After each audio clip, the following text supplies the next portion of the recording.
quarterfinal live from Beverly.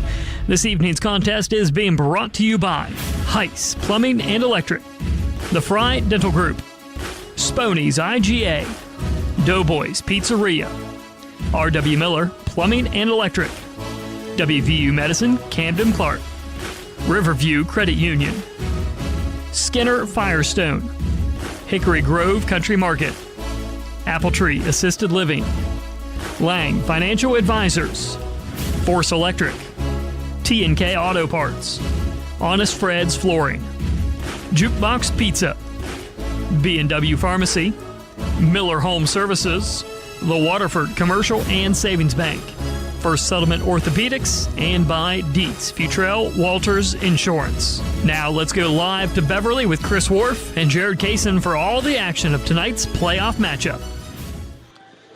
Well, good evening, everybody, and welcome to Beverly. Chris Worf and Jared Kaysen at Fort Frye Field as we are set to get going here with a round 2 game. And unbelievably as it may sound, it's Fort Frye versus Waterford. Two schools just separated by a small Muskingum River.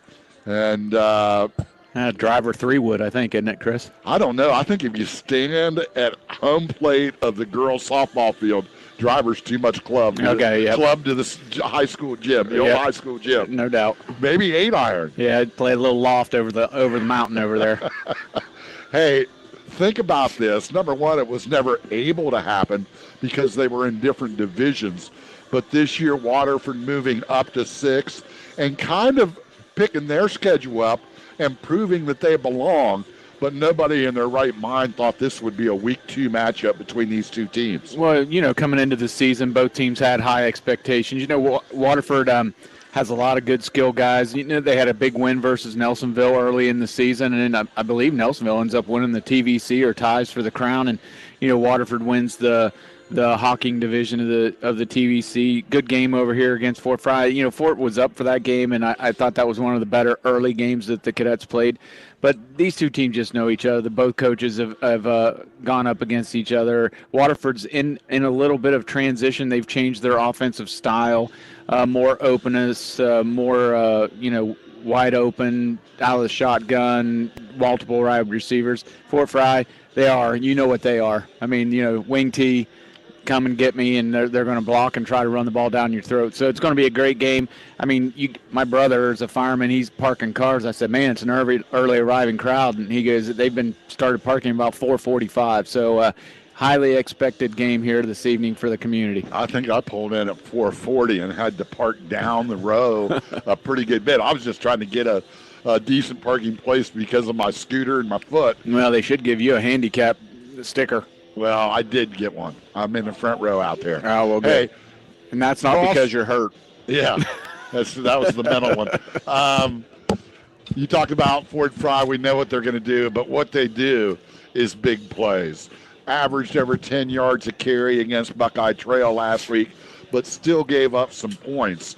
And it was the athleticness of that quarterback that seemed to give them problems. They're going to have problems tonight then with Hayden Jones. Yeah, Hayden Jones, very athletic, very strong. I think he's grown into the offense as the season went on, along with the rest of his teammates. Fort Frye's healthy now, so that's a big thing. They've gotten some guys back. And, I believe that there's no major injuries on each side. I mean, I could be wrong. I haven't heard, the scuttlebutt hasn't said if there's any big names out on either side. But Hayden Jones, you got to keep him in the pocket. You can't let him get big plays. And if you're the Cadets, you just have to cover. And then, sometimes they'll only rush 3. And as we saw against Buckeye Trail, the best passing play for the Warriors was they let their guys get downfield and their quarterback took off for long runs. So if you're the Cadets, you better have a spy on Mr. Jones because he's definitely athletic. Yeah, and just to bring you up to date on him, last year Waterford lost in a regional championship game to the Caldwell Redskins. And it was Jones who, as a freshman, came in week 3 when starting quarterback Xavier Heiss got hurt at Caldwell and the rest is history. It's been his position ever since. Well, they brought him in, and everyone knows his prowess on his running and his strength and everything else, and he's just very dynamic. They can do a lot of different things. You know, he's probably their best runner. He's going to throw the ball, and you definitely have to keep an eye on him, but they have multiple guys that can contribute as well. So if you're the Cadets defense tonight, you have to be able to stay in your lanes, don't overplay, and watch him coming out the backside because he has ability to break the big ones. Keith Wharton's running around the field somewhere, and, of course, thanks to him for doing those Fort Frye Waterford games all year long in my absence, and we're going to have him on the air with us when we come back. He'll join Coach Eric McCutcheon for a pregame interview right here on Jaws Country. For all your plumbing and electrical needs, remember Heiss Plumbing and Electric in Lowell. They have appliances and supplies on display, washers, dryers, and quality brand names such as Westinghouse and Frigidaire. When you deal with Heiss, there's no need to worry about maintenance because at Heiss Plumbing and Electric, we service what we sell. So for complete residential and commercial plumbing service, complete water systems, or complete heating systems, call 896-2522 or stop by Heiss Plumbing and Electric today in Lowell. Facial Aesthetics uses safe and effective procedures to enhance facial features, and Amanda Boggs brings her extensive training in this field to patients of Frye Dental Group, from crow's feet to forehead and frown lines, to lip enhancement and reduction of under-eye puffiness and chin tightening. Dr. Boggs and Frye Dental Group encourages patients to call and schedule your free consultation. Also find out about the Botox Reward Program. Frye Dental Group, Beverly, and Marietta. Sponey's IGA in the Central Plaza Shopping Center is dedicated to delivering the hometown proud customer service that you can only experience from a store locally owned by people you know and trust. Since 1970, Sponey's IGA has been at the heart of Beverly, Lowell, and Waterford communities and is proud of the accomplishments of the area's student athletes. Sponey's is hometown proud to support our area schools and organizations and sends out a thank you to everyone for supporting us for over 50 years. Hungry for pizza perfection? Look no further than Doughboys Pizzeria in Marietta, Beverly, and Buffalo, Ohio. Picture this: tasty tomato sauce paired with the freshest ingredients all on a crust that's a work of art. That's the Doughboys difference. Dive into our menu at doughboysohiovalley.com and get ready to be wowed. We're open 7 days a week at 11 a.m. and ready to serve you whether you want to dine in, grab takeout, or have it delivered. Doughboys Pizzeria, where every day is a pizza party. Visit us online or swing by one of our 3 locations. Your pizza adventure starts at Doughboys.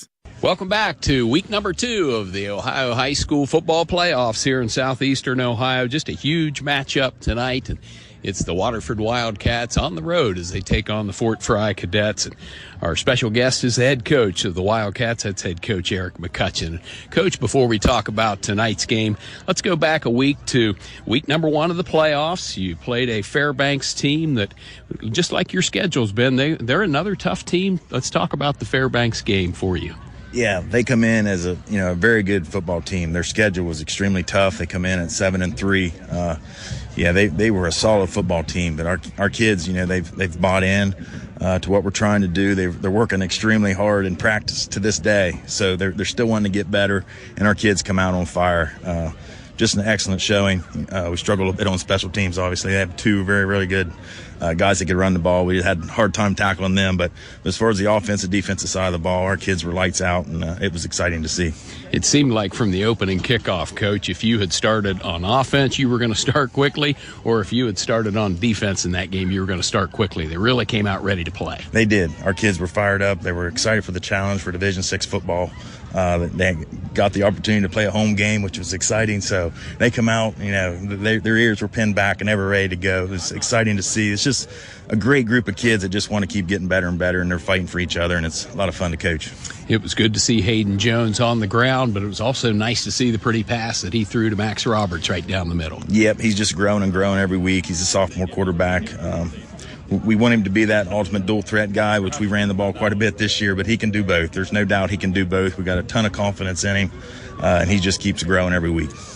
Waterford head coach Eric McCutcheon is our guest. We'll pause and be back and talk about tonight's game against the Fort Frye Cadets. We'll be back right after this. Comfort. No matter what the weather's like outside, comfort is our ultimate goal inside. R.W. Miller Plumbing and Electric in Beverly can help you achieve your comfort goals with a Lennox high-efficiency home comfort system. At R.W. Miller Plumbing and Electric, you'll find top-of-the-line air conditioners, furnaces, heat pumps, thermostats, and zoning systems for your complete home comfort. So call R.W. Miller Plumbing and Electric at 740-984-2309 today to make complete home comfort a reality. Lennox, innovation never felt so good. Ohio 24434, West Virginia 040793. Dr. Ricardo de Almeida talks about the benefits of robotic surgery for the treatment of prostate cancer. In the old days when the patient had a prostate cancer, they need to do a traditional surgery with a big incision. Now with the robotic approach at WVU Medicine Kendall Clark, we can do a minimal invasive surgery with small incisions. The recovery is much faster. We have here the same technology that we have at other big centers in the U.S., and we're going to do the best to have you have the best outcome. The power of WVU Medicine, Camden Clark. You can visit all the big banks you want, but if you want to cut to the chase, visit Riverview Credit Union and find out what our members have known all along. At Riverview, we've expanded our business products to include small business loans to go along with our no-fee and low-fee business accounts. Riverview Credit Union invites you to discover what a credit union can do for you. And it starts with superior service where people matter. Riverview Credit Union, like a bank, only better. Member NCUA and Equal Housing Lender. At Skinner Firestone in Beverly, we offer you knowledgeable assistance to help you find the best tires to suit the need of your vehicle and your budget. As part of the local community since 1960, Skinner Firestone is committed to being a respected neighbor, trusted business, and will always provide you with honest evaluation, the best products, excellent service, and a fair price. Skinner Firestone, 100% committed to making sure you're 100% satisfied. At 232 5th Street in Beverly, call 740-984-4247. Welcome back to Fort Frye High School. Our pregame guest is the head coach of the Wildcats. That's head coach Eric McCutcheon. Coach, now after the big win over Fairbanks last week, let's transition and talk about this game. You know, you're no stranger to Fort Frye. You've already played them this year. How have your practices gone this week in preparation for the Cadets? It's been a really good week. Our kids have been dialed in all week, all year really. They've just gotten better and better, and we're excited for the challenge tonight. Coach McCutcheon, this is the second week of the playoffs. I'm sure everybody's dinged up in some way. How are you health-wise? Pretty good shape, really we are. We've had a few bumps and bruises along the way, but, like I said, if our guys are at 85% at week 12, we'll take that every day of the week. So our kids are fired up. They're excited to play. It's going to be an awesome atmosphere, and we're ready to go. Coach, you're very familiar with Fort Frye. Do you watch game film of earlier this year? Do you watch more of what Fort Frye's been doing late in the season, or maybe a little bit of both? Yeah, we try to hit as much film as we possibly could. We've tried to watch every film that we could on them, try to find some different things they like to do, their tendencies and different things, but all coaches do that. Still, we got to stop it, right? We got to stop it and contain it. Their defense is outstanding. They're fast. Try to take some of the stuff we like to do. They're going to try to take it away, so we got to have an answer for it. Good luck tonight, Coach. Appreciate it. Thank you. Waterford head coach Eric McCutcheon's been our guest. We'll be back with more pregame right after this. The Hickory Grove Country Market is more than meets the eye. On the outside, it appears to be your typical gas station, selling all grades of gasoline, including diesel. But step inside and you'll find a convenience store, full grocery store, and a deli and pizza counter. And now Hickory Grove features all regular fresh cuts of meat from Staley Countryside Meat Company. So whether you need a fill-up at the pump, to grab a quick meal, or to stock the kitchen pantry, stop into Hickory Grove Country Market, located on 339 in Vincent. Appletree Assisted Living in Barlow and Beverly offers real comfort for older adults. Appletree Assisted Living has cozy surroundings with only 15 people living in each home. It allows older adults to truly feel at home. Whether it's relaxing by the fireplace with a warm cup of tea or enjoying a favorite entree, you'll feel the Appletree difference. A comfortable home with a caring staff, great food, and a neighborhood setting. At Appletree Assisted Living, you'll feel special.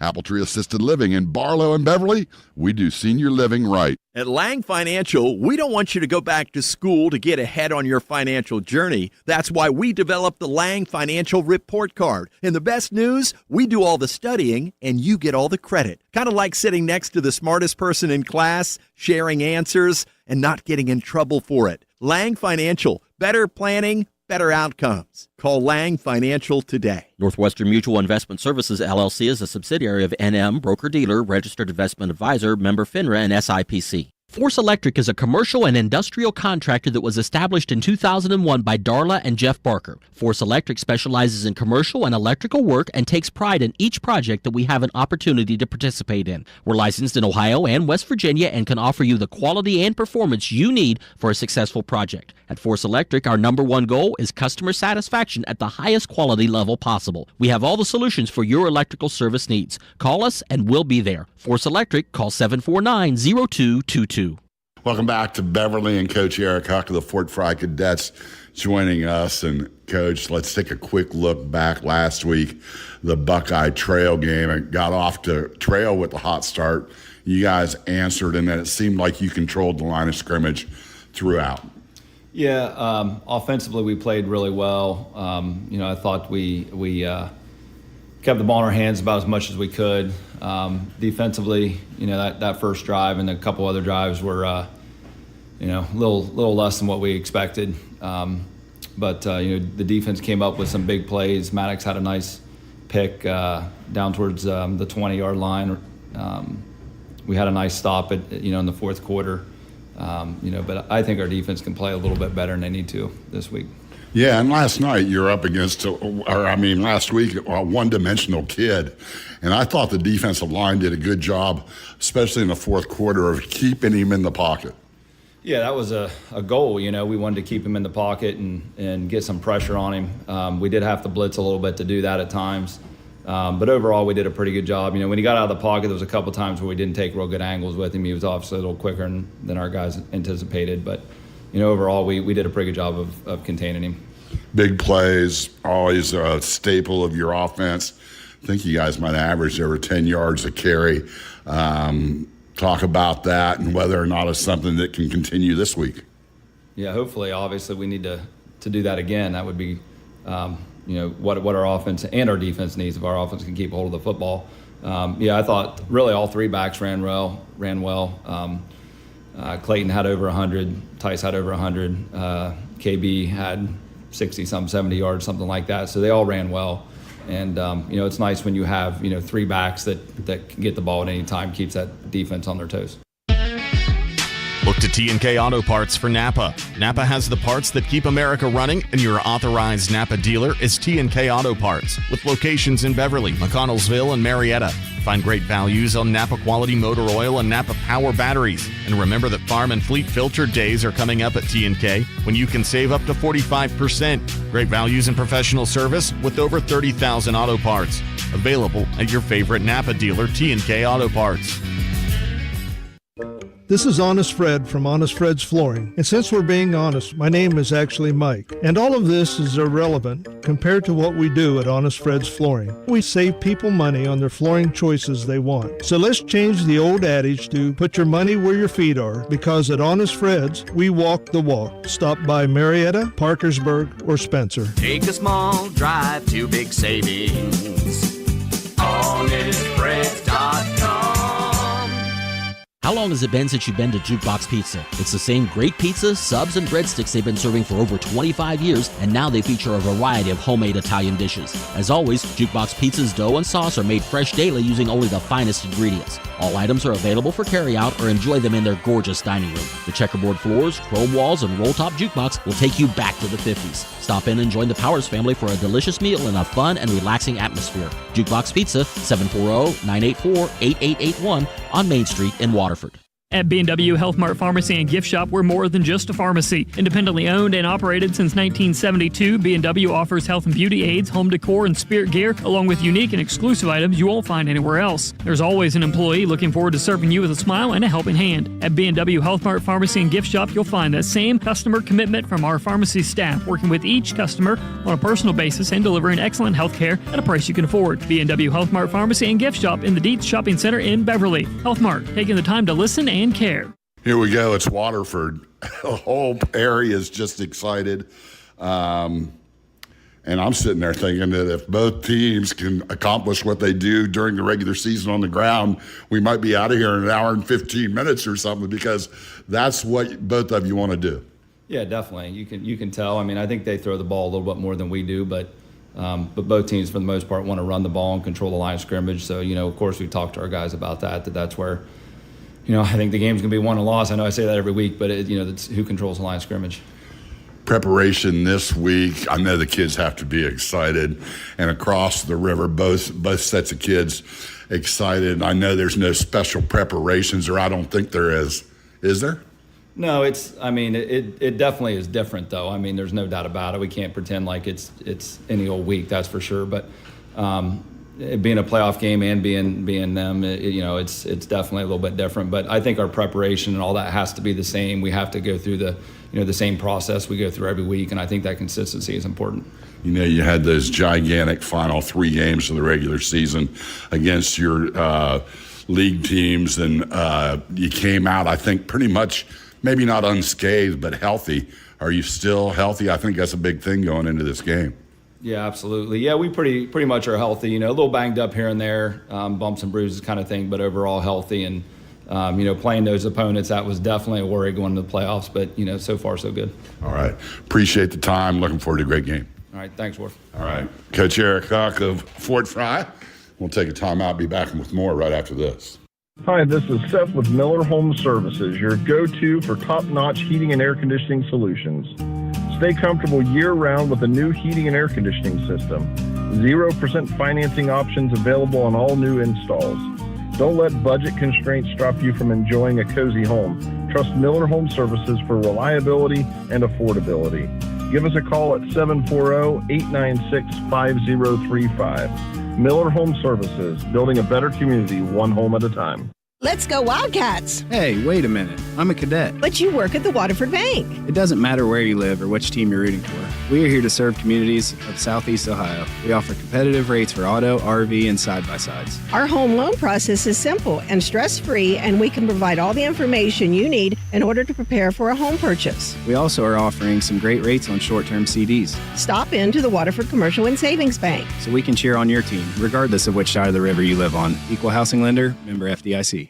At First Settlement Orthopedics, you'll find surgical and non-surgical options to get you moving in the right direction. Local surgeons who put the patient first, like Dr. John Henry. Dr. Henry offers all aspects of shoulder surgery, including arthroscopy, rotator cuff repair, instability, and fracture repair, and is the most experienced shoulder replacement surgeon in the area, including reverse shoulder replacements. Dr. John Henry, from consultation to procedure, let him add you to his list of satisfied patients. People who know, call First Settlement first. Shopaholics and people who hate shopping have one thing in common. Neither likes to shop for insurance. At Grange Insurance, we get that. That's why we recommend buying through independent agents. Let Dietrich Walters do the shopping for you. This is Dustin Becker, and we will look at a variety of insurance companies and recommend only the best ones. Companies like Grange, who offer great value and exceptional claims service. Call us today or stop by one of our offices in Beverly or Marietta. Products not available in all states. For all your plumbing and electrical needs, remember Heiss Plumbing and Electric in Lowell. They have appliances and supplies on display, washers, dryers, and quality brand names such as Westinghouse and Frigidaire. When you deal with Heiss, there's no need to worry about maintenance because at Heiss Plumbing and Electric, we service what we sell. So for complete residential and commercial plumbing service, complete water systems, or complete heating systems, call 896-2522 or stop by Heiss Plumbing and Electric today in Lowell. Welcome back to Beverly. Chris Worf and Jared Kaysen as the national anthem has just ended with the Fort Frye High School marching band. Waterford down in that west end zone as they'll get some final instructions. They're actually going to run out through a tunnel of their cheerleaders from underneath that west end goalpost. Here comes Fort Frye out of their inflatable football helmet. And a crowd that has been here tailgating since right around 4 o'clock. They set up a Waterford tailgate down by the softball field and then a Fort Frye tailgate by the youth softball and baseball fields. And people took advantage. Well, I mean, it's a community event, Warfy. I mean, whether you're rooting for Fort Frye, whether you're rooting for Waterford, or you're just a neutral here to enjoy the atmosphere, I mean, it's a great thing for our area, you know. First time ever, of course, because you've never been in the same divisions to play playoff games. And people are going to come and watch and support their teams. And, you know, we're pretty lucky. You just drive right down 339. You hit Fort Frye, you hit Waterford, you hit Warren. I mean, three of the best followed athletic, organizations around. Warren always brings people. Waterford always, Fort Frye. So the support is always going to be there, and particularly in a round 2 playoff game.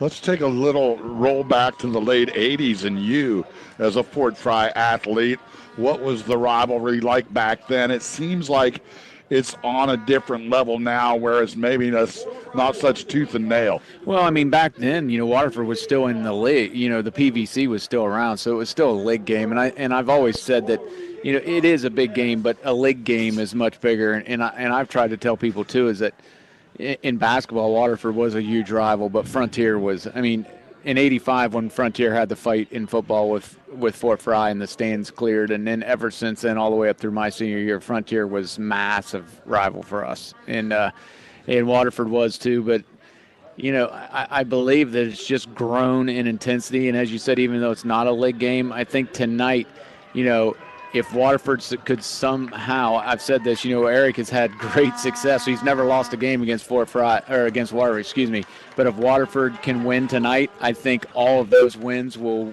just go away in Waterford's eyes because they won't care. They'll get the biggest game in the history of the two schools, and that's what this one is tonight. Yeah, a berth to round 3. Next Friday night is on the line where you would play the winner of Grandview Heights out of Columbus or Colonel Crawford out of the Canton area. And we have to be realistic. The region this year isn't dynamic. It's not like we have a great team and like we did in Garraway or West Jefferson, or West Jeffs and all those guys. So it's like the region is up for grabs. So if you can get through this game and then go play the number 1 or whichever seed is still there, you have a chance of really advancing. Fort Frye won the toss. They elected to defer, and the Cadets off to not such a good start as illegal procedure will be all called on the kick as they kicked it away from Hayden Jones.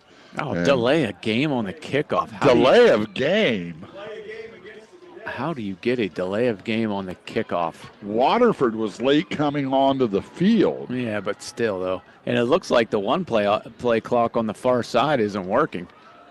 Wonder if they're... Oh, my. I mean, that's a huge disadvantage if that's the case. Well, it's definitely the case because it's not working. So they'll move the ball back to the Cadet 35. Waterford gets bunched up across midfield as their front receiving line will be at the 45-yard line. Hayden Jones back deep along with youngster Cameron Johnson. They kicked it to Johnson purposely. This time it has, and we've got another whistle. What a way to start the game.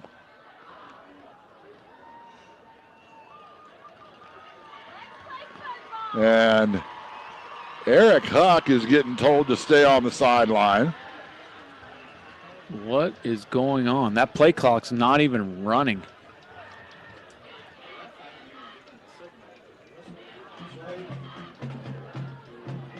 You have 2 delay of game again.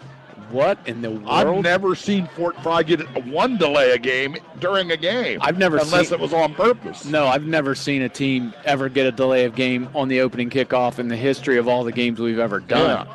Pro, college, high school, and it just takes me back to last week when we spent the better part of 3 quarters scratching our head. No, I mean, honestly, not to put anybody down, but that crew last week had no business. I have a funny feeling that they got written up and it wasn't for autographs. Well, I mean, marking off 10-yard penalties for 11 yards and 5-yard penalties for 4. Hurry up and kick it, Titan.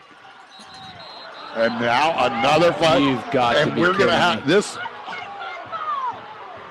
Now he's calling a penalty on Waterford to make up something? I have no idea. Were they offsides or what? Offside Fort Frye. Okay. 15 yards of penalties for Fort Frye, and we've yet to see a second tick off the clock. Okay. This is definitely unique. Yeah, and there goes my crowd mic already. Yeah. I think you should turn that thing down relatively quickly. FCC regulations. say, turn your crowd mic off, please. That is pretty crazy. So now Fort Frye is back at their own 25-yard line to get this game started. That's just, honestly, there's no excuse for that whatsoever. I mean, none whatsoever. 2 delay of game penalties and an illegal procedure penalty. And I thought we might see an onside kick. Instead, the kick straight away comes down to Cameron Johnson, and he will break a tackle and get it out to about the 48-yard line. And just naturally great field position for the Wildcats. Man, I mean, and there's a Jiminy Christmas. So now there's a flag on Waterford that's going to push him back 10 yards for a hold. So, all right, So we've started the game with 4 penalties. We've yet to have a play from scrimmage. 4 penalties, and we're 5 seconds into the game. That has to be a record. I mean, literally, it would be next to impossible to have that done. So let's take them back 10 yards from where that happened. They're going to mark it back, so they'll be at their own 39. So, all right. Normally, Fort Frye probably gives it up to about the 30 anyway. So, right. We'll see what happens. Let's get this game going. We're over with the silliness. I hope. Oh, yeah, jeez. Yeah, let's hope. Unless for some reason we got last week's crew. Here we go, Splitting out wide to left, Xavier Heiss, 4 receivers. Twins on each side, and the handoff to Colton Jones. Off left tackle, a great lead block as Jacob Burke delivering a blow off left tackle as he pulled. And it'll be a gain of 4 for the Wildcats. They went 3 by 2 there, 3 to the near side, 2 to the wide side. Warfare, they brought Jones in motion. He was in the slot and gets the handoff. Good gain there by Waterford. They're going to spread Fort Frye out. They're going to try to go 5-on-5 in the middle, and Fort Frye's going to have to stop them. In motion, Zimmer. Play action, and here's Hayden Jones. He is getting to the outside across midfield, across the 40, inside the 30, and knocked out of bounds at the 24-yard line as a touchdown-saving tackle by Grady Hessen. Good job there by Beardsley. Gets up in there, and they ran the same motion that time. They went 3 by 2 again. They brought the back in motion. He fakes it. They pull the backside guard around, leads him up through the hole. And when you heard me say, it was wide open, good blocking, and you can't give Jones that much space. And Fort Frye's defense has been struggling as of late. Waterford momentum here. Colton in motion, and he'll get the handoff. And off left side, a gain of 2 or 3 here as he's brought down in a heap by Kanan Bradford. Yep, good job by Bradford, good job by Ross. And what they're doing is when you have 5 wide receivers, so then it just shortens the box for the Cadets. You can only put 5, maybe 6 at most, loading the box up. So, essentially what they're trying to do is get Fort Frye to go into 2 deep safeties, which they are. They have Hessen and Beardsley back there, and they're just going to say, okay, our 5 against your 5, and see if you can bring us down. 2nd down and 7. Max Roberts split out wide to the right. He's picked up man-to-man by Clayton Miller. Handoff right side, exploding through the hole is Waterford's Trevin Zimmer. And he'll take it all the way down just shy of the 10-yard line. Moved the chains and knocking on the door of the Wildcats. Good job again. They just ran jet that way to that side of the field. They had guys out there blocking, and I'll tell you what, hat on hat for Waterford right now, and the green is definitely winning against the red when it comes to getting their hands on people and making good blocks. Trevin Zimmer with that strong carry runs much harder than his 5'7", 165-pound frame. Straight ahead, Hayden Jones off the snap is tripped up from the outside as Clayton Miller pinched in from the cornerback and tripped him up around the ankles. It was actually number 54, Caden Dyer. No, number 9, Maddox Huck, sorry. Oh. He's the outside linebacker on that wide side of the field. So good job by Maddox. But, again, Morphy, that's a solid, 3-4 yards on first down. Waterford will take that all day. Now, even though they're lined up like they're in a passing formation, they're just going to run it. They don't want to throw the ball 30 times a game. They're just going to try to spread you and run you into that. 2nd and a long 6. There. Yeah, Jones receives the shotgun snap. moves forward 2 yards, and then a pass play tried to be set up to Colton Jones out in the left flat. Waterford kind of had it figured out. Was it Jones that was out there, or was it Roberts? It was one of the two. It's hard to see their numbers with that light green, but either way, they ran the middle receiver on that trip side of the field just stayed behind the line of scrimmage, and Jones looked like he was going to run that little Tebow fake and then throw the pass across, and it was there just a little bit high on the pass. 3rd down, long 6, and nowhere to go this time for Hayden Jones. He'll take it inside the 10-yard line, gets stuck at the 8 and driven backwards as Blake Wheeler helped lead the way there. Yeah, I didn't think too much of that call there. I think you got to give him a run-pass option. There you just have him tuck the ball and don't really have a lot to do. Fort Frye sniffed that out, and evidently they're going to... Riker Hutchins coming on, left-footed kicker. Bringing on the... Could it be a battle of field goals tonight? Hey, points are points, Warfy. If they can start with a scoring drive, that's only going to add to their momentum.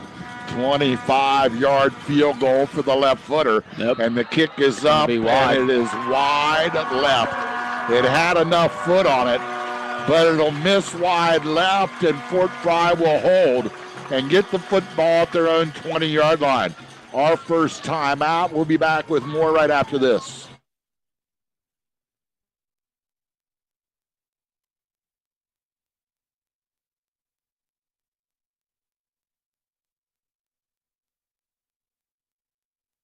Great teeth, great smile, great life. It sounds pretty simple, which is exactly what regular checkups will do. At Frye Dental Group, when you smile, we smile. So when you're getting ready to seize the day, don't forget the best accessory. It's that curve above your chin that sets everything straight. If your smile is not becoming to you, then you should be coming to Frye Dental Group. General dentistry, teeth straightening and whitening, plus Botox and facial aesthetic services. Frye Dental Group. Well, quick to action, 1st and 10 Cadets, and a handoff to Beardsley as he comes on that inside counter, and he gets tripped up quickly. This is a Waterford defense that's strong across the front. Low inside trap that they run, fake the jet and inside to the running back, and a good play by Waterford. Fort Frye has been running the ball, like you said, just at 8, 10, 20 yards a clip. Beardsley there had the ball inside and just got his legs tripped up, and now Fort Frye is going to bring Phyllis in. They're going to go with a 1 tight end set instead of 2 now. Shotgun snap, end around, handoff to Clayton Miller, nowhere to go. Oh my. Dylan McCutcheon, who slid from right defensive tackle all the way down, brings down Clayton Miller for a 1-yard loss, and it'll be 1st and 10. He got an assist, too, I think, from Hayden, didn't he? That was a good play. It's going to be 3rd down and 10. So okay. It's, with Fort Frye here, that both teams want to stay ahead of the chain. So that's why 1st down is so key. 2nd down is key. And neither team wants to be in 3rd and long where it's a straight pass. So look for Fort Frye here maybe to run a screen, maybe run a fake and misdirection or something like that. But 3rd down and 10 is not a type of offense that Fort Frye wants to be in down distance. Play action, back to throw, and a nice pump fake by Hessen. Oh, goodness. But he's not going to get anywhere. And what about McCutcheon? Oh, my goodness. We saw him come into his own last year as a freshman, but Dylan McCutcheon flat pancakes Grady Hessen for a loss of 5. Well, I think Hessen thought, okay, it's just me one-on-one versus the lineman, and I'm going to just fake him out and go, and he just went right into the chest of McCutcheon and found himself on the turf rather briskly. Cadets drop back in punt formation. And the ball will take a Cadet bounce at midfield and look like it's going to be down around the 42-yard line. Yeah, it'll be about the 47. That's where Fort Frye guy was there, and it bounced right into Phyllis. So that deadened the ball. Okay. But another penalty flag here is Waterford going to get another holding call during the kick? Let's see. Looks like the officials are keen to throw some laundry on the ground. Yes, they are. And the discussion all the way back at the Cadet 35. Now they move their way up. And is this a penalty that ends up going against the Yeah. spot of the ball? Oh, yeah, because if it happens, happens in between where the kick and the end of the spot was, then they'll mark it off from the end of the kick. And it will go against the Cadets. No. Or against the Wildcats. We mentioned in talking amongst ourselves just how gorgeous this field is, especially at this time of year. So they're going to walk the ball back the 5 yards, about 7 yards, I guess. But Yeah, they marked it off from the 50. That's where where the ball hit Phyllis when he was thereabouts. So they marked it off from where he inadvertently touched the ball. So it'll be 1st and 10 from there for Waterford. Jared Heiss split out wide to the right. He's on an island out there as play action. And the ball kept and around the end by Hayden Jones. Jones got tripped up down low. As coming up was Grady Hessen. Then he got finished off upstairs by Clayton Miller. Nice job by the Cadets. Good job, though, by Jones. He turned a no-gainer into about 3 yards there, Warfy. It looked like he could have been brought down at the line of scrimmage, slipped through the tackle, and gained positive yardage. And like I said earlier, if you're Waterford and Fort Frye, 3-4 yards on first down just keeps that play calling going. Got another 2nd and 7. Ball at the 43, and they're going to send a cadet off the field. That's Bradford. Has to come out. Something wrong with his brace, it looks like. Quick replacement is. Oh, he's bleeding a little bit, a little blood. That's a freshman linebacker, I think, on the field now. Good one. End around, handoff to Zimmer. No. Jones keeps it and fires a pass. Down on the sideline. It's caught by Jared Heiss, but he couldn't catch it inbounds. And the pass will be ruled incomplete. On the coverage for the Cadets was Dakota. Man, it looked like Jones had, if he would have just been a little more patient, he had the late release from the tight end. He was wide open out in that same flat area, but it was about a 10-yard shorter pass, and he would have had a lot of room to run. So maybe a break there for the Cadets. Jones missed an open receiver, but now it's going to be 3rd down and 7. Fort Frye bringing in their dime package, and this is where you have to be careful that you don't allow Jones to run the ball on the pass. Yeah, Springer will check out, and here's the ball up in the air, tipped around, and the Cadets nearly came up with the interception. Good job there by Wheeler. He ran inside of that route, tipped the ball up in the air, and then 3 different Cadets had a chance to bring that ball down, and it ends up hitting the ground, luckily for the Wildcats. So it'll be 4th down and 7. And, boy, that could have been a big pickoff there if Wheeler could have brought that one in. Jared Heiss will drop back in punt formation for the Wildcats. It's another dangerous thing. He's going to kick it away, though, and he'll kick it away from Grady Hessen. Then it takes a bounce right off the sideline towards Hessen, who will pick it up at about the 17-yard line and bring it out to the 21. Actually, a pretty decent putt there by very nice by Heiss. It hugged the sidelines and got some good yardage. Officially 40 yards, 3-yard return, net 37. Take those numbers in high school. Anything over 30, I believe, in the area is rather good for net yardage. Who was our guy that was the weapon for Fort Frye? Oh, jeez. The punter, the pitcher. Yeah. My goodness, that's. I know it. I said it too quick. Yeah, we'll have to think of him. Man, he could boom it. Legion pitcher, you should know that one. Yeah. I'm sure we'll have somebody texting us relatively quickly telling us who it was. But Fort Frye going on offense again. 1st and 10 and a dropped snap. As actually Hessen turned around, and I couldn't tell if he was going to hand to Beardsley or to Miller because he lost it mid-stride. And the ball will be recovered by the Fort Frye quarterback back at the 19-yard line. Man, that's like triple jeopardy there. One, you lose the yardage. 2, you have the fumble, and then 3, your quarterback has to jump on it and then get hit by like 3 guys trying to come after it. So it's not what you want to see happen when you have your sophomore quarterback going to the ground to get the football. One of those guys is Colby Roberts, a freshman who's just had a phenomenal second half of the season. Shotgun snap, and Hessen has room as he rolls to his left. Going to air it out down the sideline. He got Had a man, and they say Beardsley got a foot in bounds. Wow, he must have got a quick tap there because it was bang, bang on the Cadet sideline. Yeah, that left foot either drug before the right foot went out of bounds or not. I mean, an instant replay would definitely have a look at that. But, for me, it was pretty close. A good throw there by Hessen. And we're going to have to ask, later on next week if that, when they look at the film, whether that was complete or not. Oh, Because, I had the binocs right on it. Well, thank goodness for that. 1st and 10, and here's Clayton Miller in a quick gut back. Going to get it off tackle and now bounce it to the outside. Miller has room to run.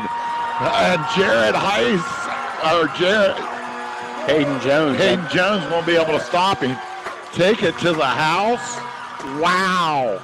61 yards, and there's the big play capability of the Cadets. Yeah, they just run that inside trap at train, and Miller just takes it up and then cuts it to the outside, and they can't get to him. Phyllis came up, and at least he got in the way of Jones. I mean, Jones just annihilated him on the block, but it doesn't matter. You slowed him up, and it allowed Miller to get to the outside, and bam, there you go, Warfy. Huge play for the Cadets.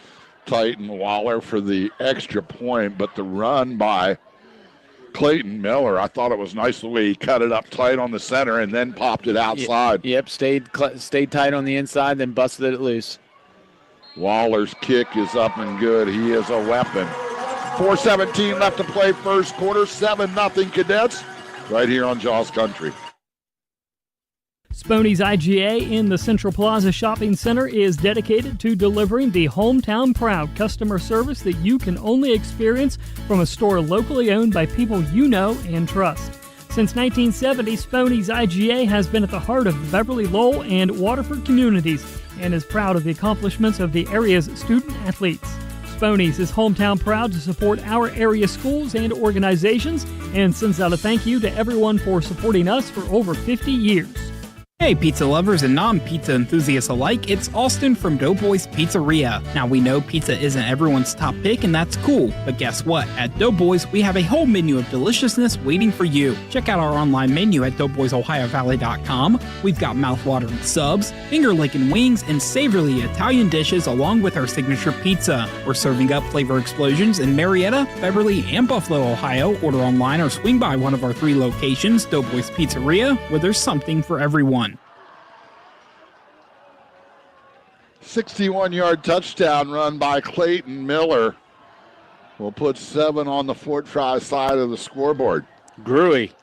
We knew Clay Gruey. We knew somebody had let us know. Thank you to John Bostic on the name of the Fort Frye punter that we couldn't think of. Boy, if we got Bostic listening to him, we could ask all kinds of Fort Frye trivia. Oh, my goodness. Kick away by the Cadets and some serious hitting downfield. Return out across the 30 to about the 33. Colton Jones on this return.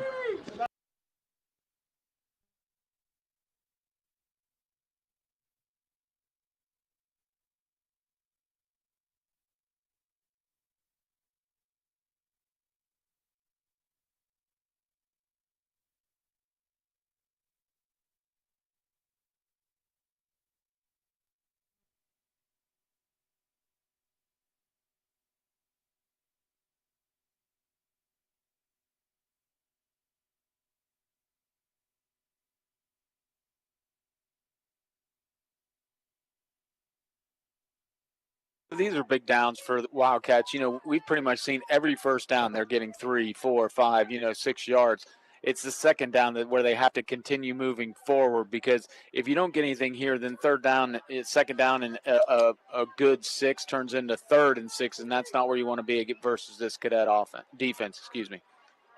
2nd and 6. They'll overload the right side, and the pass out into the flat is put on the money. Catch made by Zimmer. But great open field stop by Maddox Huck of the Cadets. And another short gain. Make it 4 yards, more than I thought. Maybe even 5. It'll be 3rd and short. Yeah, that's what I'm talking about there, Warf. He's a good play call. Good throw by Jones, got it to the outside, and now you have third down and manageable, 3rd and 1, 3rd and 2, and pretty much your entire playbook can be used, and even, this could be 2-down territory. You never know. Hayden Jones goes all the way from the far hash to the Waterford sideline. Now hustles back and calls the play in the huddle. Jared Heiss and Roberts. Oh and my a goodness. Whistle They and call timeout. Waterford with 3:15 left to play first quarter. Fort Frye 7, Waterford nothing. You're listening to Jaws Country. Comfort. No matter what the weather's like outside, comfort is our ultimate goal inside. R.W. Miller Plumbing and Electric in Beverly can help you achieve your comfort goals with a Lennox high-efficiency home comfort system. At R.W. Miller Plumbing and Electric, you'll find top-of-the-line air conditioners, furnaces, heat pumps, thermostats, and zoning systems for your complete home comfort. So call R.W. Miller Plumbing and Electric at 740-984-2309 today to make complete home comfort a reality. Lennox, innovation never felt so good. Ohio 24434, West Virginia 040793. Vienna's Candace Jones talks about her cardiac care at Camden Clark. I was so shocked to find that I could have 3 blockages. Hey, I'm healthy. This isn't right. Listen to your body. Know the signs and symptoms. Realize that women don't always exhibit the same signs and symptoms as men. They saved my life. The power of WVU Medicine, Camden Clark. A big 3rd and short here for the Waterford Wildcats.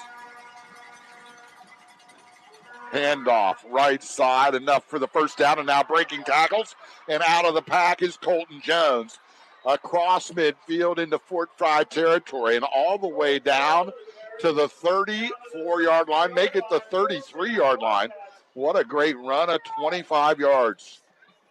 Good hole again, and he just ran through tackles, Warford. We've been saying that earlier, that, Waterford is not going down at the first initial contact, and that time again, Colton Jones breaks through the senior 5'9", 175, and he gains about, another 15, 17 yards after the first initial contact.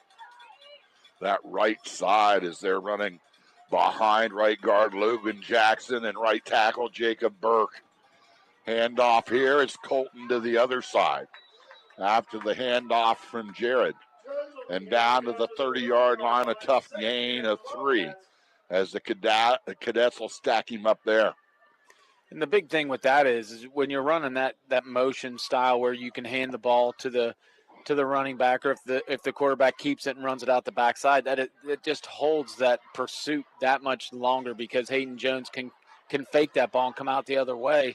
And cause a lot of havoc on the defense. Yet to see Max Roberts get involved in the offense. He splits out wide to the right, and here comes the jet sweep right side again as Trevin Zimmer with the carry to the Cadet 25-yard line. It's going to bring up another 3rd and short, this time 3rd and 2. And this is a lot of the style that we saw last week. Fort Frye's defense was a lot of bend and a little bit of break against the Warriors. And Waterford has shown right now that they can move with the ball against the Cadets. But this is where you got to convert. You got 2 downs to get 2 yards here if you're the Wildcats. Just 90 seconds left in this first quarter. Cadets up 7-0. And here comes Jones carrying it himself. And a flag's in the backfield, though. And we'll see what the call is. I thought there was like a horse collar. I don't know if that's a penalty in high school or not. At the end of the play. It looked like he was grabbed, but I don't know if they're going to call a cutback here. The man in motion was 70. McCutcheon. I don't know, did he report in as an eligible receiver or not? That's the first thing. And then when he went into motion, he came back and he cracked on the end. So let's see if they call it. The last couple of weeks, they've put McCutcheon into the offensive backfield for Waterford. Let's see what they call here. And they may not call anything. Okay. Illegal procedure. So that play runs along the lines of what you were talking about. Yeah, they only had maybe six guys on the line of scrimmage. So when McCutcheon came off the line and went into motion, they didn't replace him with another person on the line. So evidently that had to have been where they only had 6 guys on the line of scrimmage. And what a huge penalty, Warford. You go from, 3rd and 2 with a great play call there to now 3rd along 6 or maybe 7 now for the Wildcats. Yeah, Hayden Jones had it all the way down near the 5-yard line before he was brought down. I really like the play call, though, because you take big old Dylan McCutcheon and you use him more as a tight end, like an H-back almost, and he goes in motion and then leads up through the gap, and Jones just followed that big boy right through the hole. Fort Frye fans on their feet. 3rd and 7 for Waterford.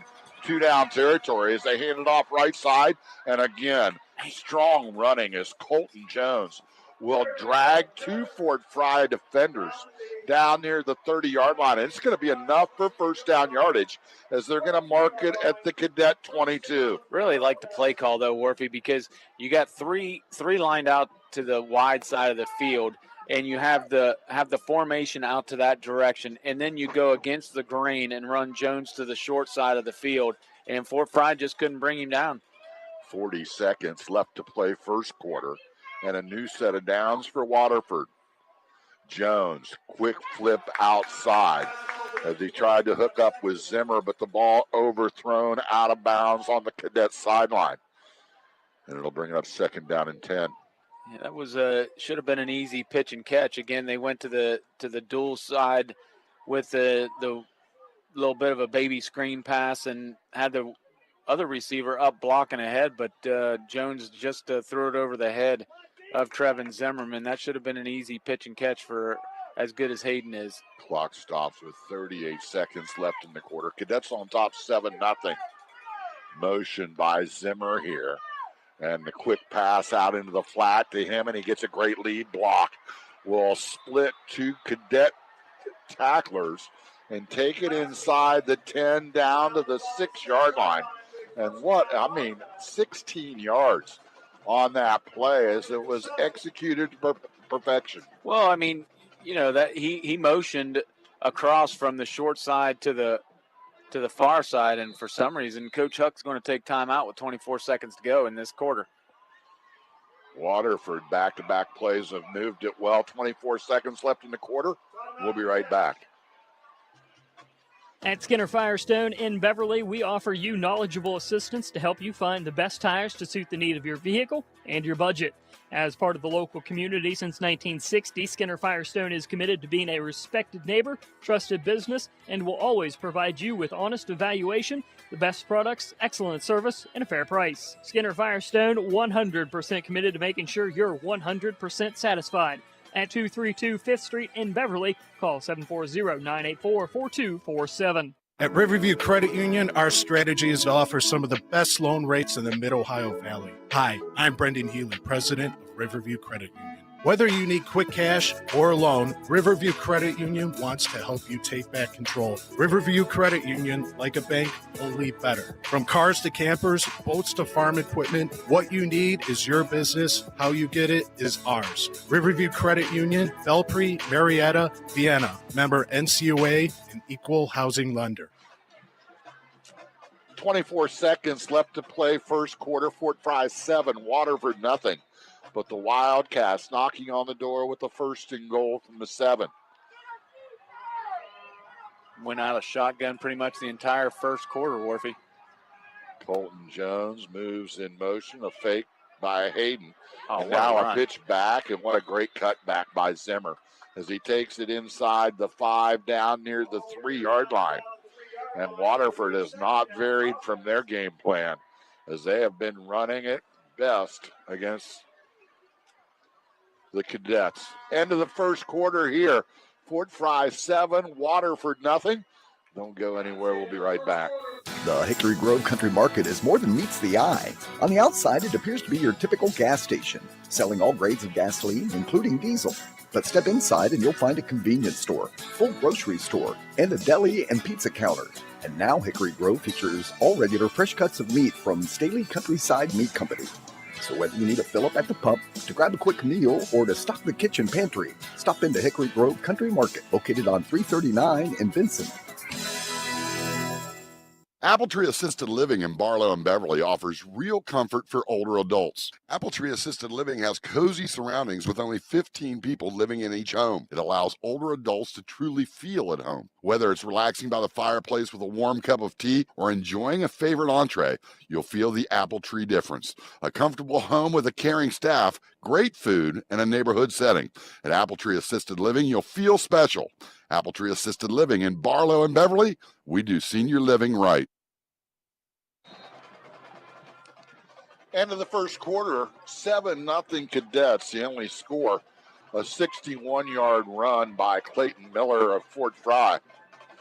Titan Waller added the point after, and that's where we stand as we get set to start the second quarter. And Waterford in good shape right here as they'll face second down and goal from their 3-yard line. Nice little pitch to that side, and Zimmer made a nice cut. It looked like Huck had a chance to bring him down. He cut it back to the inside and gained some positive yardage. And now, if you're the Wildcats, I know sometimes they like to get tricky and do some of this and do some of that, but, I'm running the ball 3 times here, Warfy. If they stop me, they stop me.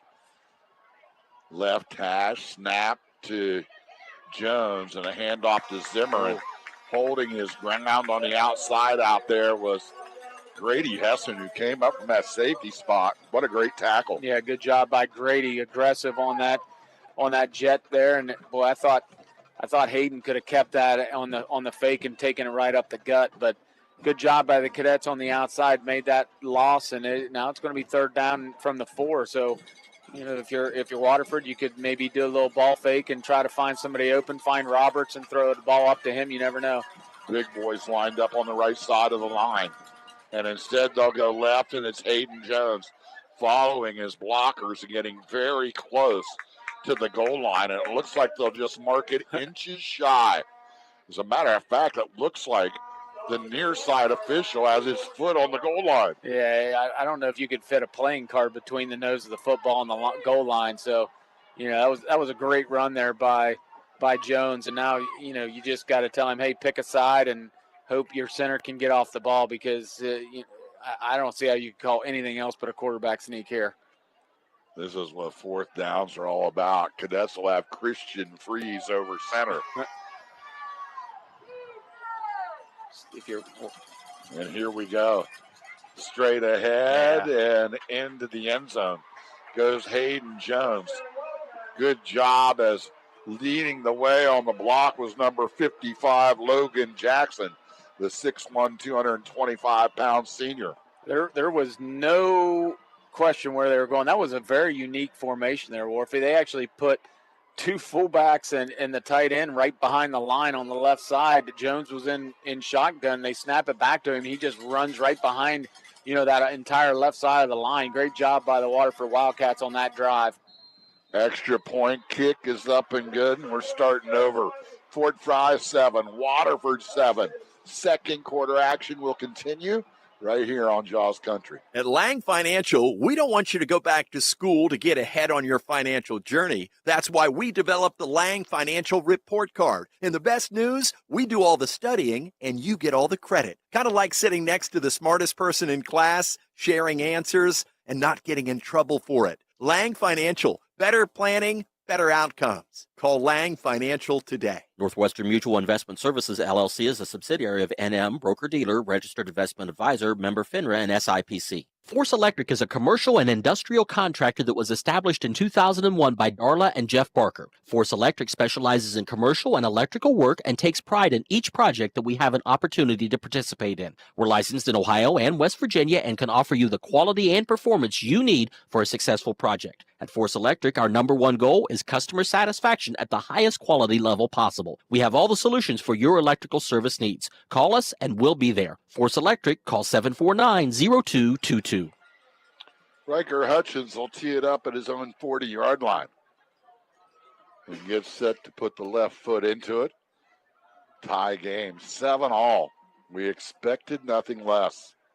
Great drive there by the Wildcats, answering that long run by Miller. And a little squib kick, and it does not make its way out of bounds. Finally fielded inside the 30 at the 27 is Clayton Miller. had to come up from his deep receiving spot and get two hands on it. That thing just tight roped the sideline. Yeah, it looked like it was going to go out of bounds and then just kept bouncing. Miller, I think it still would have made its way, but you can't take the chance there. You just have to play it safe. And, good job by the Wildcats. No return. You get Fort Frye to start on their own 27-yard line. So about as good as you could hope for if you're a Waterford fan there. Hessen will finally leave the sideline and get to the cadet huddle. We haven't heard Phyllis yet. And a situation here is he's in single coverage of his own down there against Braden Smith. Instead, handoff straight ahead.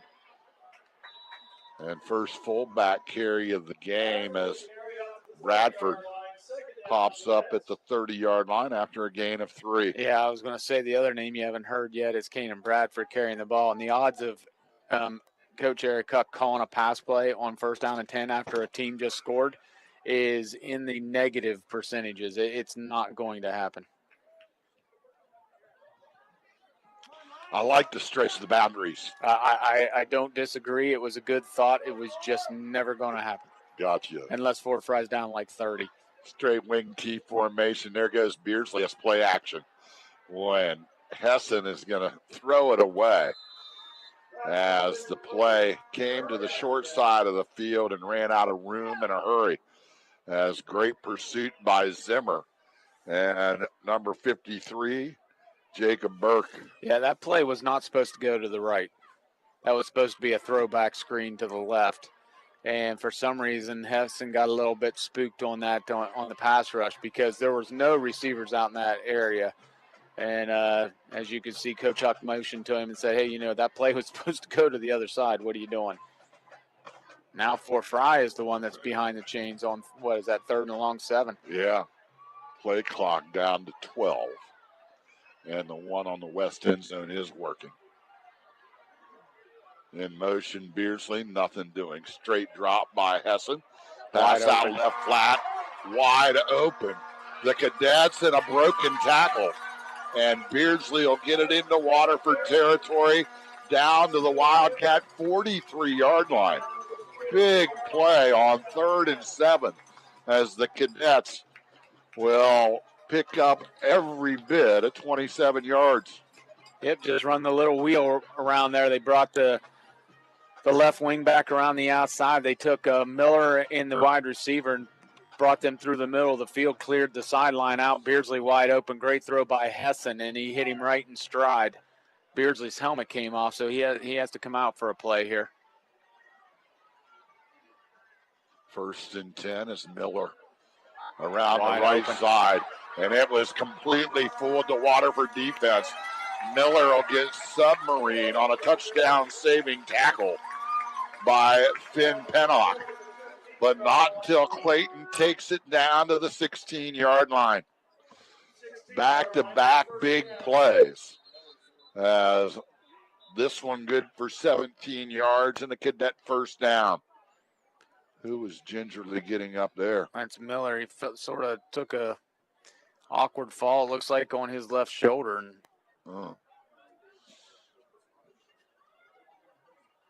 don't know what happened yonder, but we'll see. Might have to try to maybe pop that back in place or something. 9:07 left to play in the half, and they'll head to the sideline bench or maybe even to the locker room. No, they're headed to the bench. But it's 1st and 10 Cadets.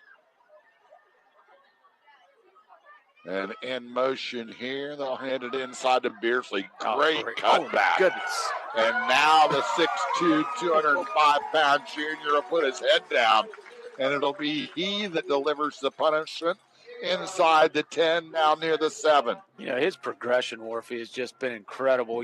Last year he comes out, no one knew what he could do, or maybe even the year before, and now he has vision, he has good cuts, and and he just takes on everybody that comes at him as well. Gavin Rao is the Cadet as timeout's going to be called on the field. I didn't see if they motioned to either team. It is Waterford that'll call the timeout with 8:20 left to play in the half. Tied at 7, but the Cadets are knocking at the door. We'll be back with more here on Jaws Country. carpeting, vinyl flooring, remnants, wood plank, and most any custom application you can dream of. Honest Fred's Flooring can make it happen. And a lot of times we redo what somebody else tried to do. You can find carpet warehouses, flash sales, and semi-truck super sales that offer nice short-term solutions. But let's be honest, when it comes to flooring, shouldn't you do it right the first time? Let's do it today. Take a small drive to big savings. HonestFred.com. Look to T&K Auto Parts for Napa. Napa has the parts that keep America running, and your authorized Napa dealer is T&K Auto Parts, with locations in Beverly, McConnellsville, and Marietta. Find great values on Napa quality motor oil and Napa power batteries. And remember that farm and fleet filter days are coming up at T&K when you can save up to 45%. Great values and professional service with over 30,000 auto parts. Available at your favorite Napa dealer, T&K Auto Parts. 1st and 3 for the Cadets. No, handoff Bradford. He'll drag everybody inside the 5. It was 2nd down and 3 on the handoff. And see if they move the chains. They will. There might have been a flag on the far sideline, but it was a piece of paper.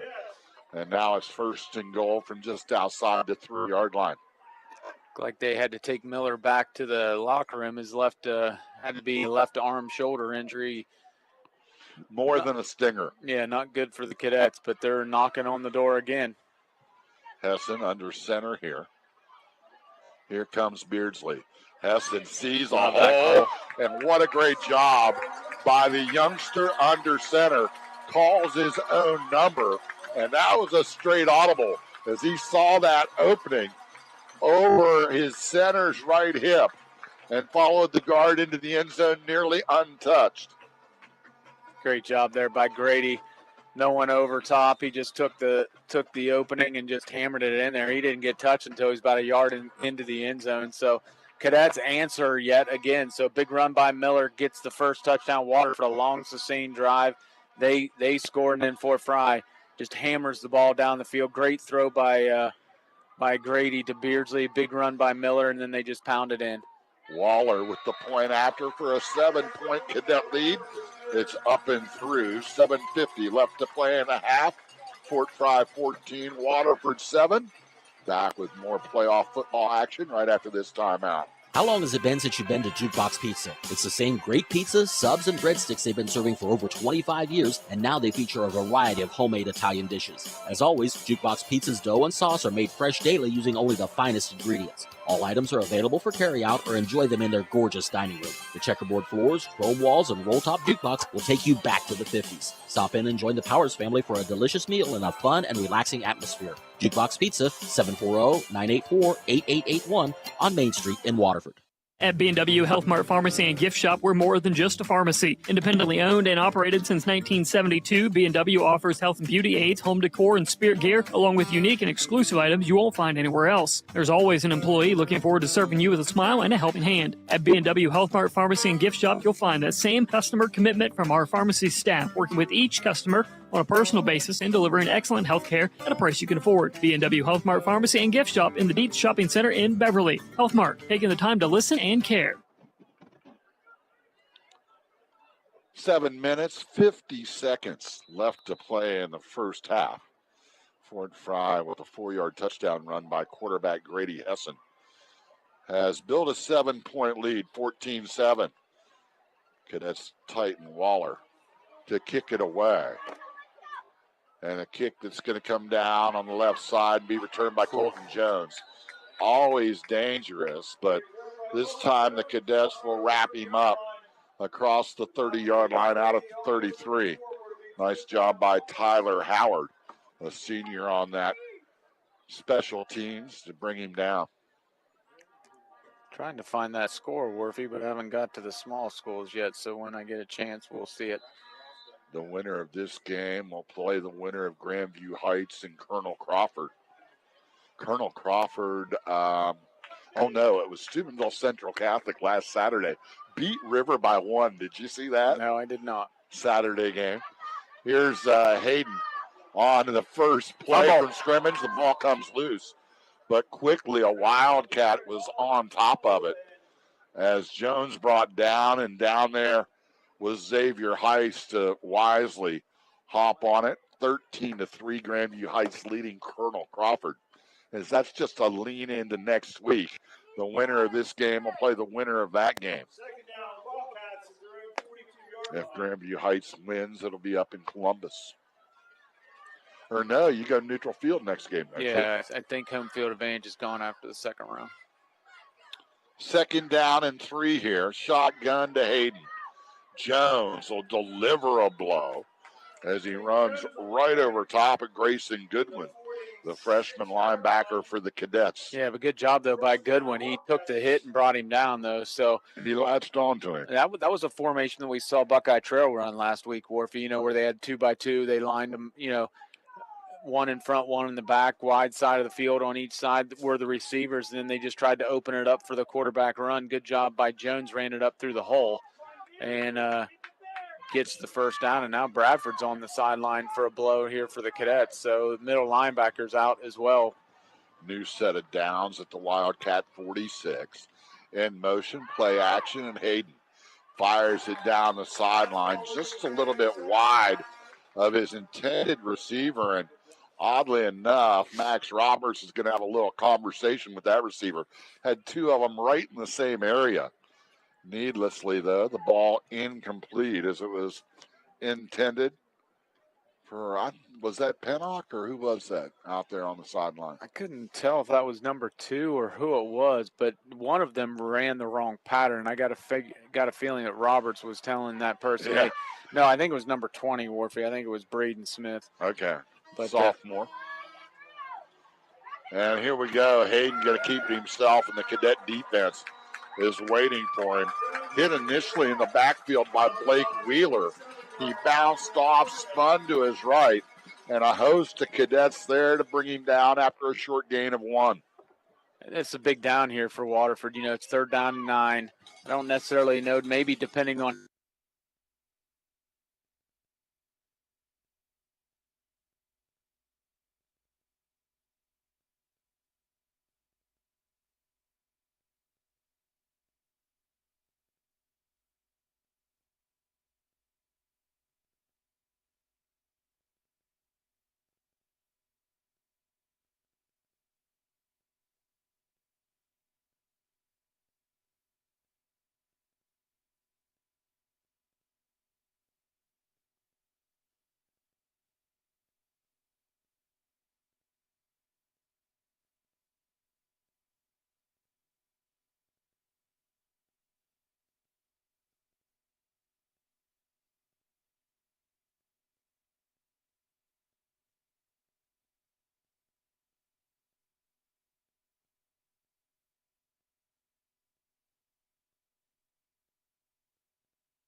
Rapid Care Clinic in South Parkersburg. The wonderful thing about our Southgate facility is, in addition to the preventive care and general care that we have, our specialized pediatric rapid care. If you have a child that is ill and you're not able to get in with your primary care provider, we have board-certified pediatricians available on staff every day. Your child will be seen by one of those specialists. So to have the service be able to help with our sick children in the greater Parkersburg area, it's just wonderful. The power of WVU Medicine Camden Clark.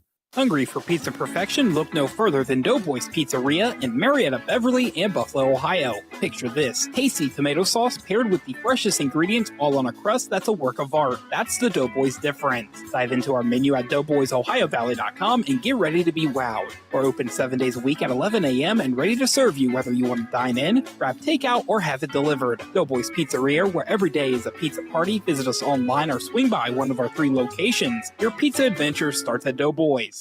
From the Ohio News Network, this is the Ohio Education Association Tonight in High School Football. Named Best Sports Program in the Country by the National Association of State Radio Networks. Tonight in High School Football is presented by Beck's Hybrids and by Ohio for Responsible Gambling. Now here's your host, Skip Mossick. Good evening, everyone, and welcome to Tonight in High School Football's Halftime Report.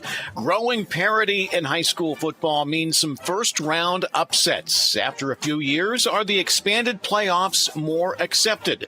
We'll discuss with our football analyst, Jim Lachey, next on the Ohio News Network. Beck's recognizes this week's player with heart, Keegan Deal, at Logan Elm High School for his commitment and passion on the field and within the farming community.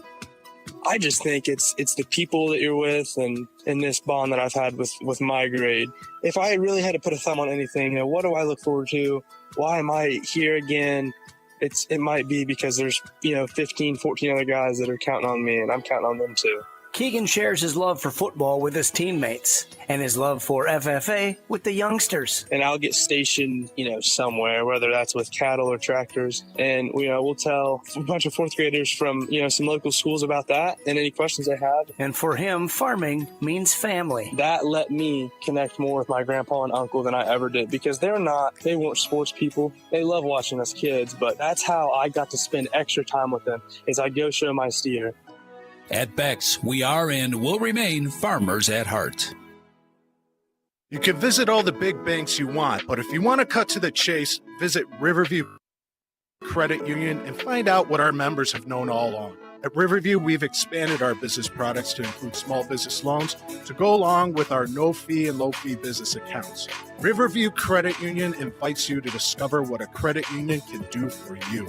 And it starts with superior service where people matter. Riverview Credit Union, like a bank, only better. Member NCUA and equal housing lender. At Skinner Firestone in Beverly, we offer you knowledgeable assistance to help you find the best tires to suit the need of your vehicle and your budget.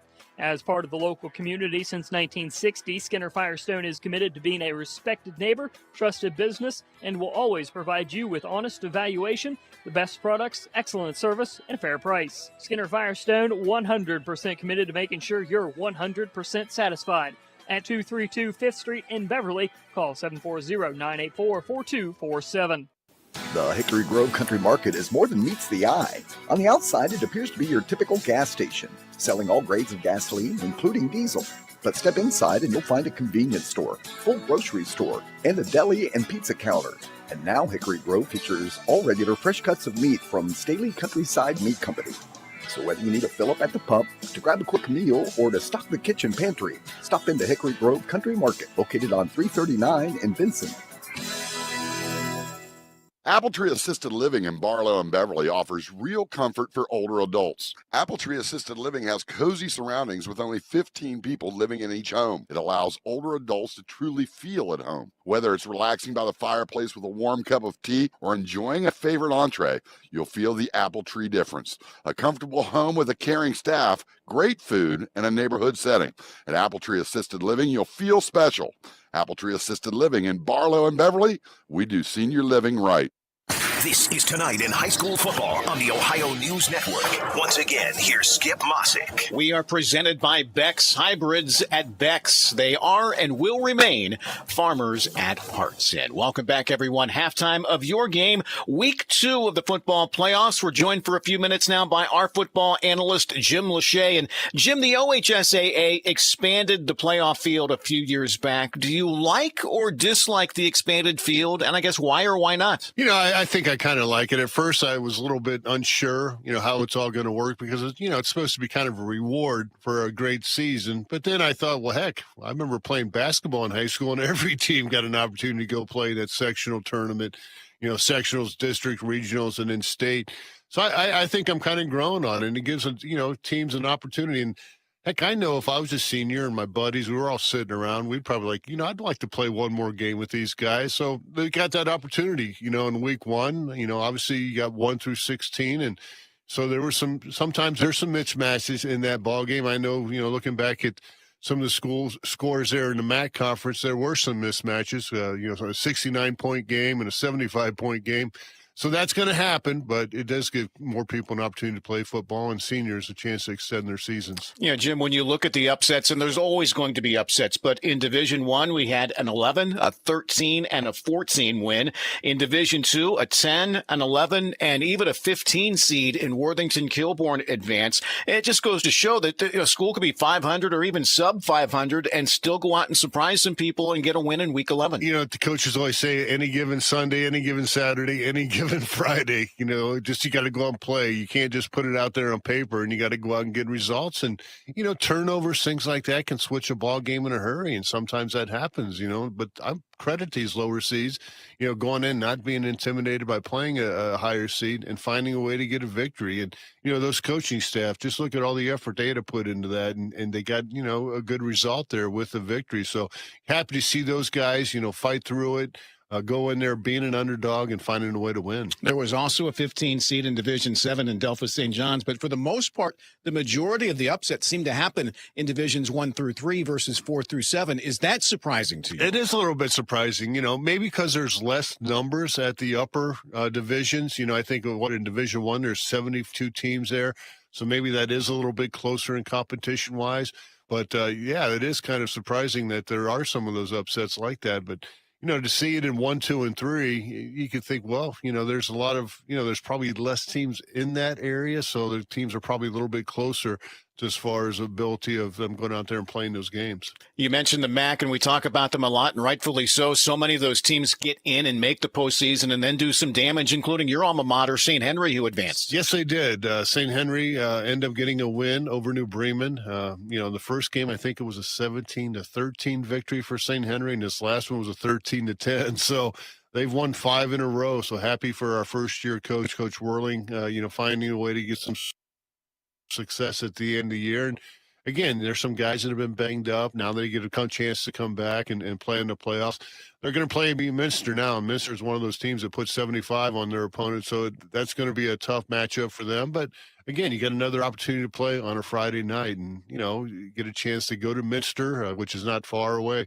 But that's special to see. My high school, finding a way to, at the end of the year, to get some victories and, continue their playoff run. The basketball coaches aren't probably happy because they like to get these guys in there in the gym to start working out, but they'll have plenty of time for that. Not to age us, but there were fewer teams that made the postseason back when you and I were in high school. Did any of your teams, and some were pretty good, get in? No, and Skip, we had a couple 9-1 years. At that time, there was 3 divisions, A, AA, AAA, and, people of our generation can remember that.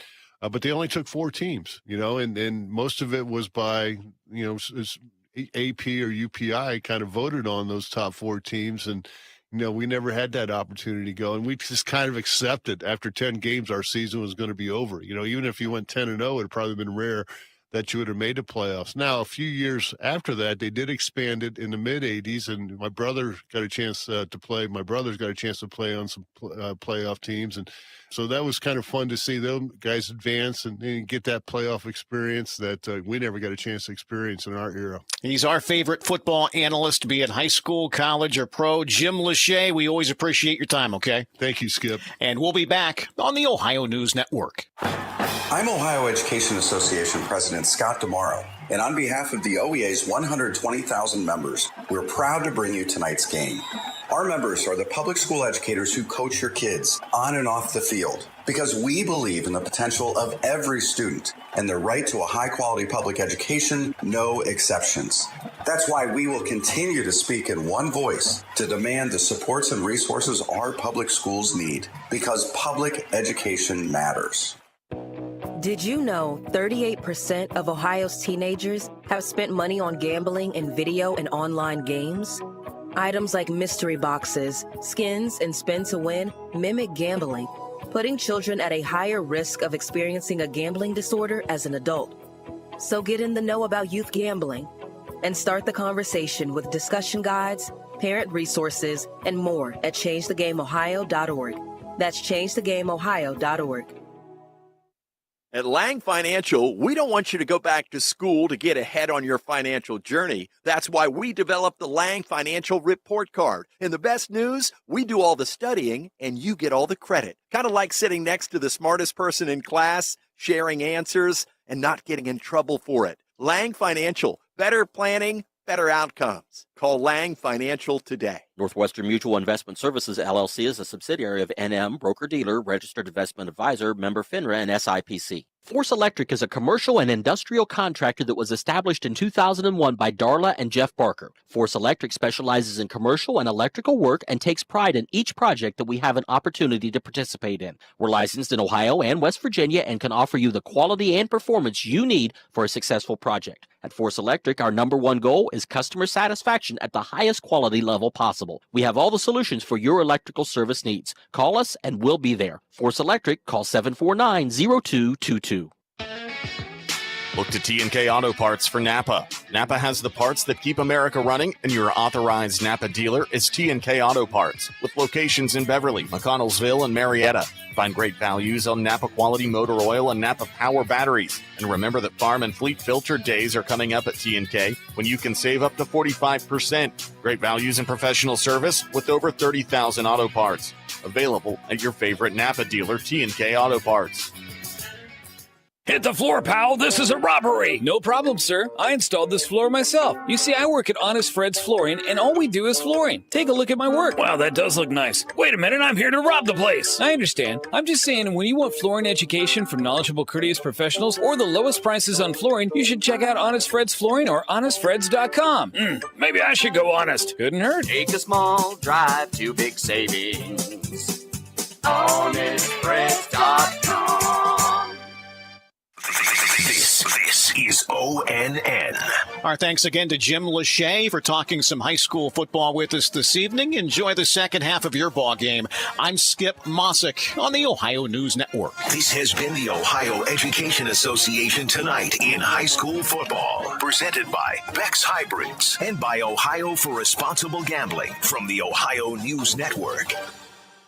How long has it been since you've been to Jukebox Pizza? It's the same great pizza, subs, and breadsticks they've been serving for over 25 years, and now they feature a variety of homemade Italian dishes. As always, Jukebox Pizza's dough and sauce are made fresh daily using only the finest ingredients. All items are available for carryout or enjoy them in their gorgeous dining room. The checkerboard floors, chrome walls, and roll-top jukebox will take you back to the 50s. Stop in and join the Powers family for a delicious meal in a fun and relaxing atmosphere. Jukebox Pizza, 740-984-8881 on Main Street in Waterford. At B&W Health Mart Pharmacy and Gift Shop, we're more than just a pharmacy. Independently owned and operated since 1972, B&W offers health and beauty aids, home decor, and spirit gear, along with unique and exclusive items you won't find anywhere else. There's always an employee looking forward to serving you with a smile and a helping hand. At B&W Health Mart Pharmacy and Gift Shop, you'll find that same customer commitment from our pharmacy staff, working with each customer on a personal basis and delivering excellent health care at a price you can afford. B&W Health Mart Pharmacy and Gift Shop in the Dietz Shopping Center in Beverly. Health Mart, taking the time to listen and care. Hi, this is Seth with Miller Home Services, your go-to for top-notch heating and air conditioning solutions. Stay comfortable year-round with a new heating and air conditioning system. 0% financing options available on all new installs. Don't let budget constraints stop you from enjoying a cozy home. Trust Miller Home Services for reliability and affordability. Give us a call at 740-896-5035. Miller Home Services, building a better community one home at a time. Let's go Wildcats! Hey, wait a minute. I'm a cadet. But you work at the Waterford Bank. It doesn't matter where you live or which team you're rooting for. We are here to serve communities of Southeast Ohio. We offer competitive rates for auto, RV, and side-by-sides. Our home loan process is simple and stress-free, and we can provide all the information you need in order to prepare for a home purchase. We also are offering some great rates on short-term CDs. Stop into the Waterford Commercial and Savings Bank. So we can cheer on your team, regardless of which side of the river you live on. Equal housing lender, member FDIC. As with any big decision, you get advice from someone you know. At First Settlement Orthopedics, that someone you know might just be the same guy doing the surgery. Dr. John Henry offers all aspects of shoulder surgery, including arthroscopy, rotator cuff repair, instability, and fracture repair, and is the most experienced shoulder replacement surgeon in the area, including reverse shoulder replacements. Dr. John Henry, one of the special doctors that allows First Settlement to raise the bar. People who know call First Settlement Orthopedics first. Shopaholics and people who hate shopping have one thing in common. Neither likes to shop for insurance. At Grange Insurance, we get that. That's why we recommend buying through independent agents. Let Dietz Trell Walters do the shopping for you. This is Dustin Becker, and we will look at a variety of insurance companies and recommend only the best ones. Companies like Grange, who offer great value and exceptional claims service. Call us today or stop by one of our offices in Beverly or Marietta. Products not available in all states. Welcome back to Beverly and the student section for the Fort Frye Cadets just down below us, and they are having a blast as Fort Frye's on top of Waterford by 10 points here, as we're still a couple of minutes away from second half action. But your thoughts on the first half, Jared? I thought it was a well-played game. I thought both teams came out hard, played solid. I thought Waterford's offense looked plenty good enough to put points on the board for the Cadets. And some big play. I mean, that's been Fort Frye all year. They've had big plays, and they still have sustained drives. But the big play by Miller, and then the big pass play, and a couple other things for the Cadets have really set them up. And as both teams come out warming up and everything, I'm out here looking for number 5 for the Cadets, and he's not out there. So evidently he's out there. He's in his varsity jacket with his arm in a sling. So that's not good news. So Clayton Miller on the sidelines for the Cadets.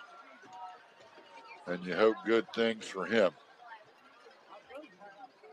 And I still don't see him. He's down there on the left. See him all the way at the end of the box. Oh, got it now. Okay. So Fort Frye, as they've tried to do ever since the tenure of Eric Huck started as a coach, they just love that thing of scoring at the end of the half and then starting the second half with a score and more or less taking the will of its opponent. Well, that's the Bill Belichick way of, just doubling up on your time, on your possession type situations. And, Fort Frye has done so many times, Warfy, where they have a lead and then they'll come out, have a long sustained drive on that first, as you said, that first drive. And then what that really does is that gives them a chance to just run play clock and really try to wear out the defense of the other team. And it's going to be a big drive. I honestly just think it's Waterford's defense really has to come out hard-nosed, because if Fort Frye gets a touchdown here and gets up 17, man, that is a long way to go when you're on the road at your rival. Even if the Cadets just put it together a 3-play drive, it'll take about 5 minutes off the clock. Another kickoff by Riker Hutchins. And here's a good broken tackle and a return up the Cadet sideline. And how about Grady Hessen? Back deep, receives, and takes the spot of Clayton Miller and brings a nice return out to the Fort Frye 38-yard line. Man, what a hit along the sideline by Trevin Zimmer. Came over there and just knocked him right out of bounds. But a good job that is an incredible kickoff. That's almost like, almost one of those low wedge shots that takes two skips and then just checks up. Yep, checks up. 1st and 10 handoff.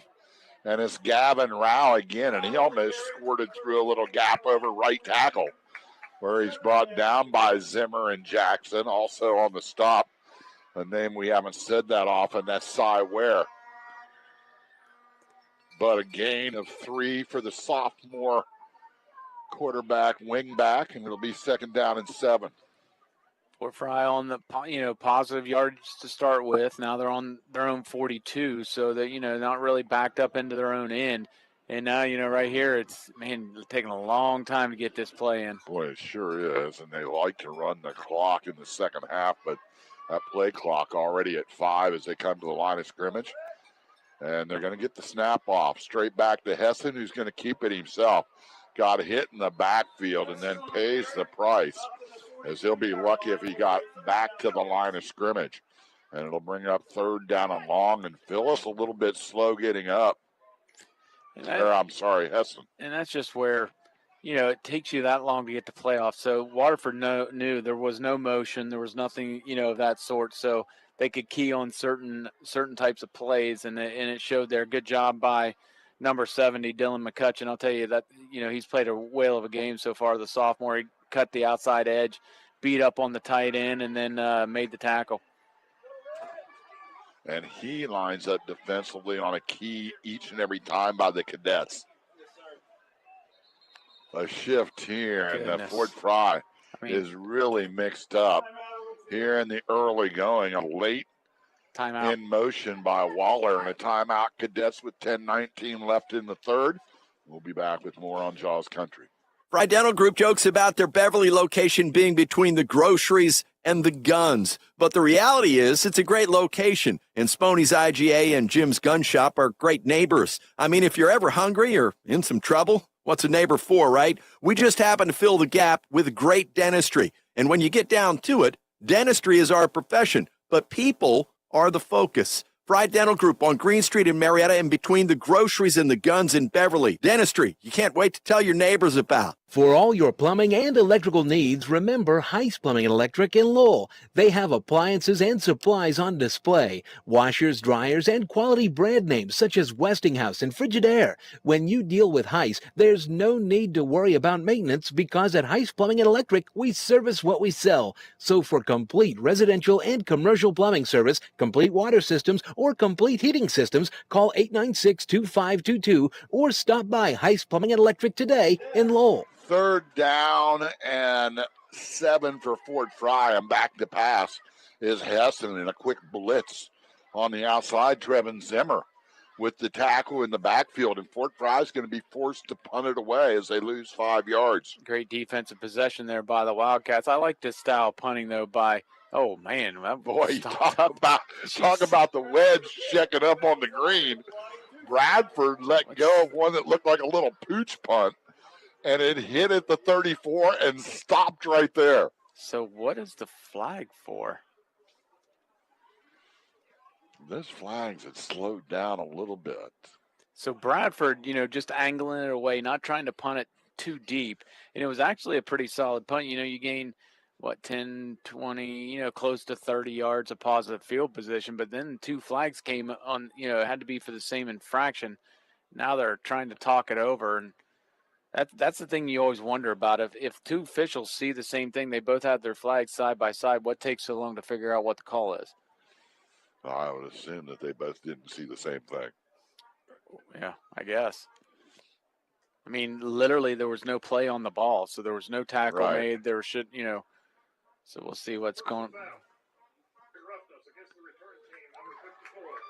Okay, there we go. Wow.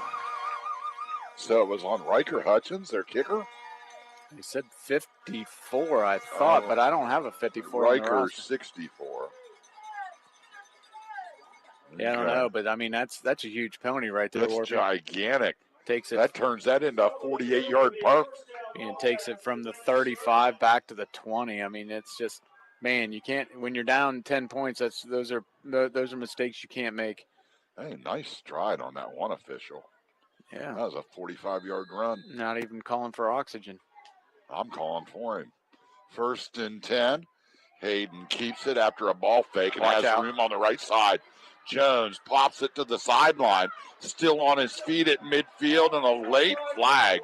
Couple of them come in, and the Fort Frye defender turned around. I think let him block him in the back. Yeah, that was Phyllis. He just kept getting beat up. Good job by him. I don't know if that's going to be a hold or what, but they're Xavier Heiss was out there leading the way.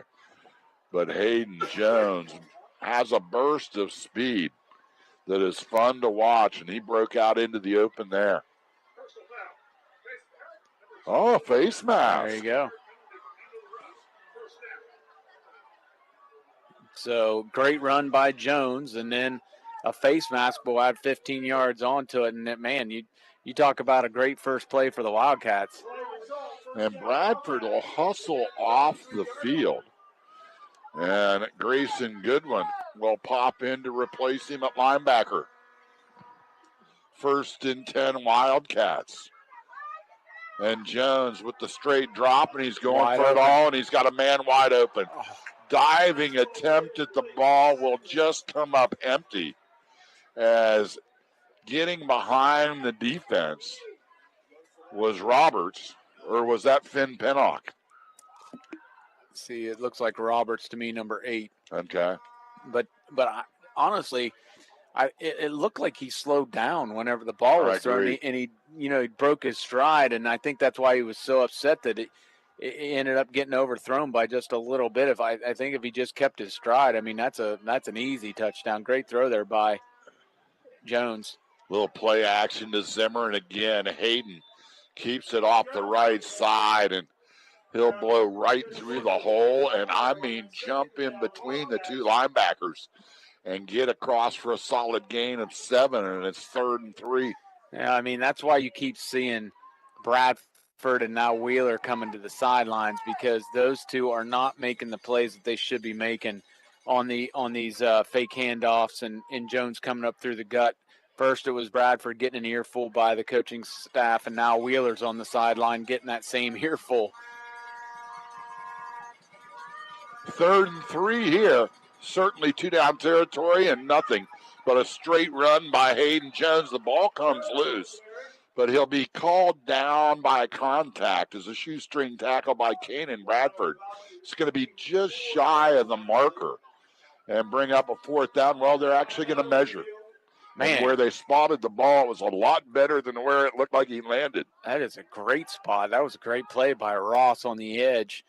Got the quarterback down, Hayden Jones, and I thought he was at least a yard short, but a good spot there, and could be a 1st down for the Wildcats. Yeah, Braxton Ross, we certainly haven't mentioned his name many times tonight, as Waterford's concentrated on that running right over center. And I didn't hear 1st and 10? Yes, sir. 1st down. So Waterford doing what they've done in pretty much the entire game, Morphy. They've traveled inside of the 20s really well. Now they just have to be able to finish another drive here. So they'll mark the ball at the 23-yard line. 1st and 10 for the Wildcats on their opening drive here in the second half. Fort Frye on top, 17-7. With 8:10 left to play 3rd quarter, and a pass out into the left flat. Great play call. Caught here, as I didn't get to see who threw the ball. Xavier Heiss threw the ball and completed it to Hayden.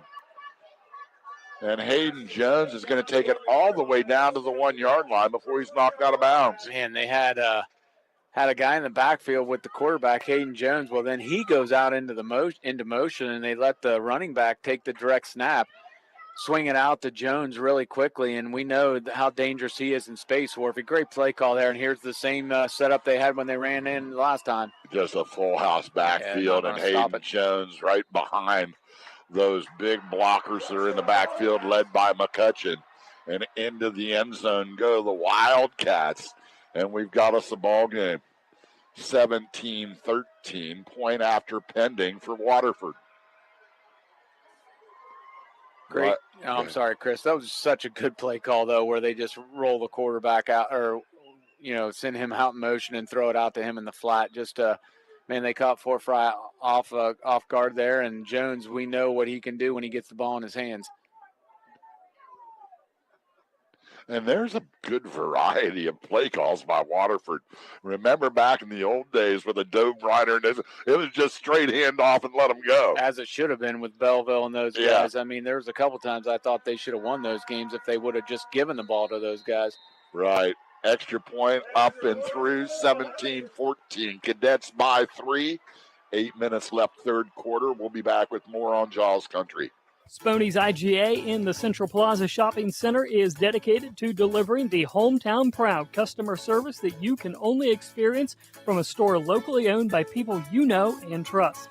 Since 1970, Sponey's IGA has been at the heart of Beverly, Lowell, and Waterford communities and is proud of the accomplishments of the area's student athletes. Sponey's is hometown proud to support our area schools and organizations and sends out a thank you to everyone for supporting us for over 50 years. Hey pizza lovers and non-pizza enthusiasts alike, it's Austin from Doughboys Pizzeria. Now we know pizza isn't everyone's top pick and that's cool, but guess what? At Doughboys we have a whole menu of deliciousness waiting for you. Check out our online menu at doughboysohiovalley.com. We've got mouth-watering subs, finger-licking wings, and savory Italian dishes along with our signature pizza. We're serving up flavor explosions in Marietta, Beverly, and Buffalo, Ohio. Order online or swing by one of our 3 locations, Doughboys Pizzeria, where there's something for everyone. Well, a nice touchdown drive by Waterford, aided by a face mask penalty, but still a solid drive that results in a 1-yard touchdown run by Hayden Jones. Extra point makes it 17-14 as the Fort Frye lead is cut to 3. And again, Hutchins places the kickoff where Fort Frye isn't, and going all the way back to the 8-yard line to recover this football that dies right next to the sideline is Hessen, and then he'll pay a price as he brings it back upfield. Nice play. Tell you what, man, they just really the player of the game so far for Waterford, at least on special teams, has been the kicker. His kickoffs have just been unbelievably good. Right. And Grady Hessen gingerly makes his way back to the huddle. Just took a helmet right to the thigh, it looked like. And now if you're Fort Frye, man, you got to come up with something here. Handoff, Rao, and he is buried by McCutcheon before he can get back to the line of scrimmage. Might have picked up a couple of feet, and Hessen got hit again after he made the handoff.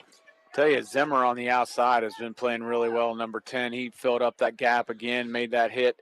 And, you know, if you're the Cadets, you have to come up with something here, because the last thing you want to do is put your defense back on the field, who really, you know, hasn't had a lot of success versus this Waterford offense.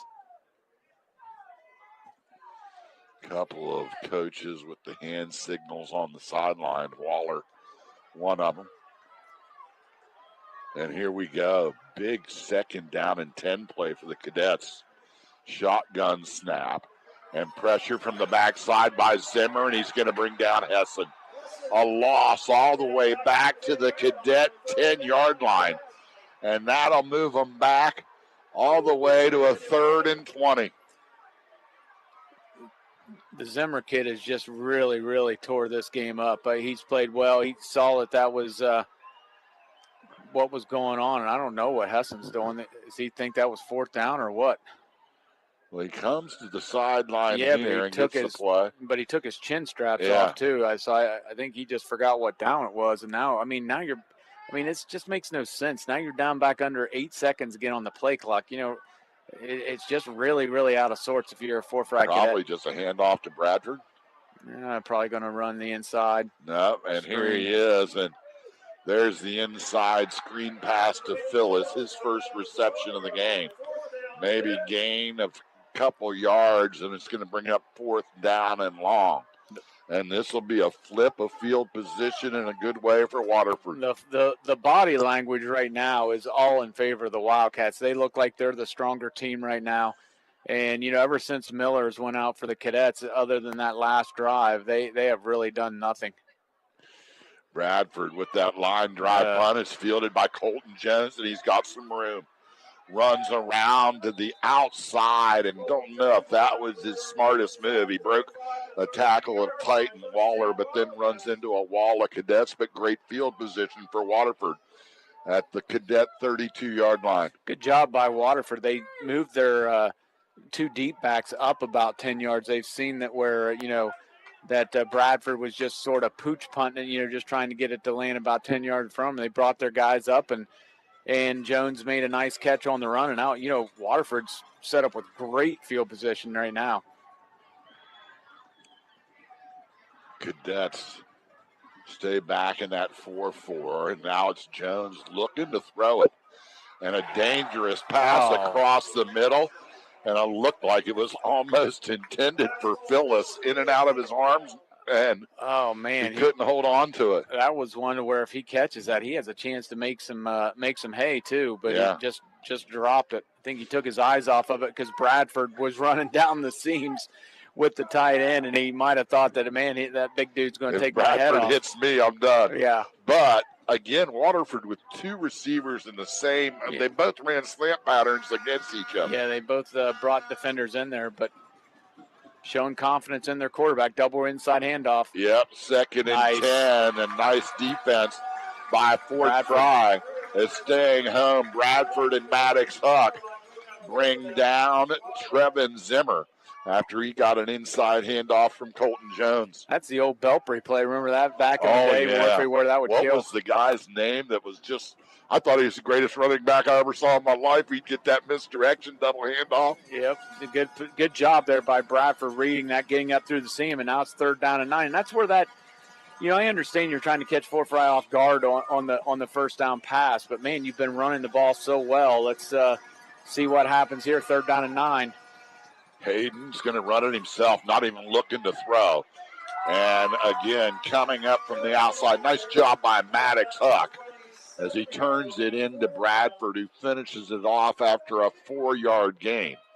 And it's going to bring up 4th and 5 and a position for Waterford to go for it. Yeah, they have to go for it. But, man, it's so many times I've already said, this is the series of the game. This is the play of the game, and it just keeps building and building. And Fort Frye, did nothing on their last possession, but the defense can really bail them out this time if they can get a stop. Waterford, if they can get this first down, man, they have a chance to go in and take the lead. Empty backfield for Hayden Jones. Now he's joined by his brother. Flash to the outside, and a late throw back to Colton. Not going to get it. Go. He had to pick it off his shoestrings to make the reception, and then for Fort Frye on the spot was Xavier Springer. See, I understand what you're trying to do. You're trying to make a quick throw to the outside, let your player make a play. But my thing is that Hayden Jones is your player. So even if you drop back and send your receivers down the field, you give him a chance to have a survey. He can throw it, and then he has a chance to run it because you only need 5 yards. When you condense that field and that defense, it just makes it that much harder to gain that first down. Braxton Ross all over that play as well. It's 1st and 10 Cadets. Inside handoff to Beardsley, and what is going on? Here's a late flag. The ball came out. Waterford says they have it, but a flag on the play. Yeah, that wasn't flag. That was that was marking the fumble. That was marking the fumble. So Beardsley can't hold on to the football. Waterford, he ran right into 4 Wildcats. Yeah, right now it's just all Waterford. They're dominating the line of scrimmage, and Beardsley, you got to hang on to that football and gets it stripped out. Waterford gets the ball right back. Great job by their defense. About like them picking up the first down there. 4 minutes left to play, 3rd quarter. Cadets on top, 17-14 Waterford. With the ball, 1st and 10 at the Fort Frye 24. Hayden Jones going to hand it off to Colton. No, he keeps it himself after the ball fake and takes it left side and loses a yard. Back to the 25 as he's ridden out of bounds there by Maddox Huck. Boy, Maddox playing a whale of a game on that outside. Lost his helmet, so it looks like he's going to have to come out for a play. 2, 4, 6, 8, 10 to get the outside linebacker in. It looks like they did. Still a first loss of 1. Bring up 2nd down and 11. Wildcats will break the huddle, and you pick certain guys out. Xavier Heiss at tight end. I just don't know what stands out about that, but here's a handoff other way to Colton Jones, and a big hit by Luke Phillips to finish off that play. Jones kind of bobbled the ball a little bit. Yeah, good job by Bradford, too. He came up from the linebacker spot, filled that up. And so now, you're Waterford again. It's 3rd down and 9. Good job by the Fort Frye defense. They're trying to hold firm after that turnover by Beardsley. So defense can step up. Waterford's offense got to come up with 2 downs here to get 9 yards. Roberts split out wide to the right. Snodgrass matched up with him, and they'll roll that way. Pass across the middle. Looks like it was caught incomplete. If he held on to the football, going to be close to first down yardage, just a little bit short. As the catch is made by Jared Heiss. Good throw, good catch there by Heiss, and now you're just going to be, it's like they're going to have to measure it again, but a good play there by Jones, being patient, found the the receiver open, and Heiss took the hit and fell forward to get close enough for a measurement. And, Hayden Jones doesn't lose much when he throws a football. He's got some zip on that. No, he has a good That arm. was into traffic. That was a good throw there by Jones, probably his best of the game. The measurement verifies the first down yardage. And Waterford will get a new set of downs with the ball just outside the Fort Frye 10-yard line. So they get a chance here. It's right around the 14. Oh, it is back that far, yeah. Yeah, so they can end up getting a first down around the 4-yard line. So, Waterford, just their offense has been pretty much dominant this entire third quarter. Fort Frye's had, maybe 4 plays? Yeah, they went 3 and out, and then they fumbled on their second play. So they've had first play of their second possession. So Waterford's offense has been dominant. Oh, and here you go with that gigantic backfield position. And Hayden Jones, there's no doubt what he's going to do. He's just going to follow them off the left-hand side. This time, Fort Frye will put their own wall up and bring Hayden down after a gain of 3. Still positive yardage, Warfy. You do that 3 more times in a row, you get a first down, then you can just keep bullying it into the end zone. Jim Brown and the Cleveland Browns offense back in the 60s. Give me 4 every play. Here they are now. They're doing it on the opposite side. And there they go. And Hayden this time won't go straight ahead. He'll try to bounce it to the outside to no avail. He maybe gets a yard. And it'll bring up 3rd down and a long 5. Now, see, I can see you doing that. You're trying to play a little bit of a bully ball there, but then you're essentially, you haven't run any other plays out of that formation, so you're essentially telling Fort Frye this is the direction we're going. You haven't done any misdirection going out the backside. You haven't thrown out of that. So let's see if Waterford can build off that, maybe run that same formation, except this time they fake it and maybe throw it. Well, here's the same formation, this time set up to the left, and the difference is, it was McCutcheon.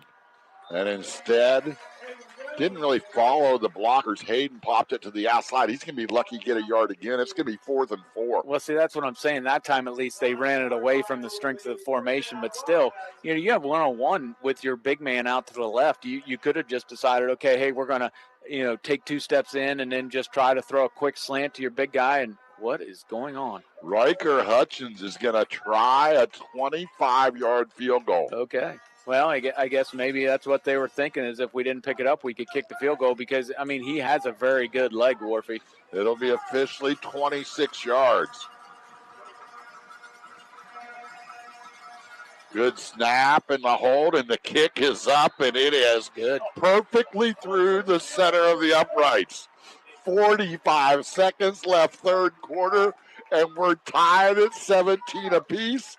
You're listening to Jaws Country. Comfort. No matter what the weather's like outside, comfort is our ultimate goal inside. R.W. Miller Plumbing and Electric in Beverly can help you achieve your comfort goals with a Lennox high-efficiency home comfort system. At R.W. Miller Plumbing and Electric, you'll find top-of-the-line air conditioners, furnaces, heat pumps, thermostats, and zoning systems for your complete home comfort. So call R.W. Miller Plumbing and Electric at 740-984-2309 today to make complete home comfort a reality. Lennox. Innovation never felt so good. Ohio 24434, West Virginia 040793. Cardiologist David Nagy knows what it takes to treat heart disease in the Mid-Ohio Valley. For many years now, we've been getting nationally recognized for our care in heart failure and coronary artery disease. We're able to provide the whole package here locally. We have an amazing team of physicians, cath lab staff, and surgical staff here that provide quality, world-class care for our patients. The power of WVU Medicine Camden Clark. Waterford to kick it away again, and Riker Hutchins has been the biggest weapon they've had. And there's the kick towards the sideline again. Oh, it'll bounce off the hands of Phyllis and go out of bounds at the 13-yard line. I mean, it really, really makes no sense. I mean, I understand that you're going to bring 9 guys up within, to help make sure that they don't do something crazy, but he's literally kicked it to the same spot 4 times in a row. And Fort Frye has not had anyone there to field the football, which is pretty mind-boggling to me. So 1st and 10 Cadets from their own 14-yard line. A second half where they have been unable to move the football. I mean, it's been, let's just put it bluntly, it's been a complete domination of Waterford over Fort Frye this third quarter. I mean, it's not even close to, Fort Frye's done absolutely nothing this quarter. And very uncharacteristic. Almost seems like a mix-up when they break the huddle and don't know where to line up. Pitch back left. I didn't see. I think it was Hessen on the carry. Yeah, they just trying to run it to the wide side for Frye. And right now, the thing that's happening is that Waterford is beating them to the spot, and they're just being more physical. And Fort Frye's line needs to look at each other and say, "Listen, guys, we need to fire off the football. We're getting dominated this quarter, and hopefully, if let's say 18, so they can just honestly, I'd let it come to an end. Let's try going the other way because this direction has not worked out for the Cadets. And they will let the clock run out. We're tied at 17 points. End of the third quarter. Fourth quarter action right around the corner here on Jaws Country. At Skinner Firestone in Beverly, we offer you knowledgeable assistance to help you find the best tires to suit the need of your vehicle and your budget.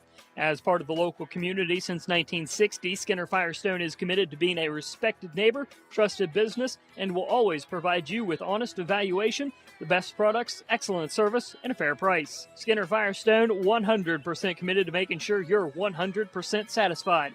At 232 5th Street in Beverly, call 740-984-4247. At Riverview Credit Union, our strategy is to offer some of the best loan rates in the Mid-Ohio Valley. Hi, I'm Brendan Healy, president of Riverview Credit Union. Whether you need quick cash or a loan, Riverview Credit Union wants to help you take back control. Riverview Credit Union, like a bank, only better. From cars to campers, boats to farm equipment, what you need is your business. How you get it is ours. Riverview Credit Union, Belpre, Marietta, Vienna. Member NCUA, an equal housing lender. Well, a full 12 minutes on the clock. That's fourth quarter action. Fort Frye will have the football, but back at their own 16-yard line, where they'll face a 2nd down and 8. Right now, I mean, their offense has had no answers this half whatsoever. I mean, Waterford has dominated on the defense side of the ball. They've dominated on the offensive side of the ball.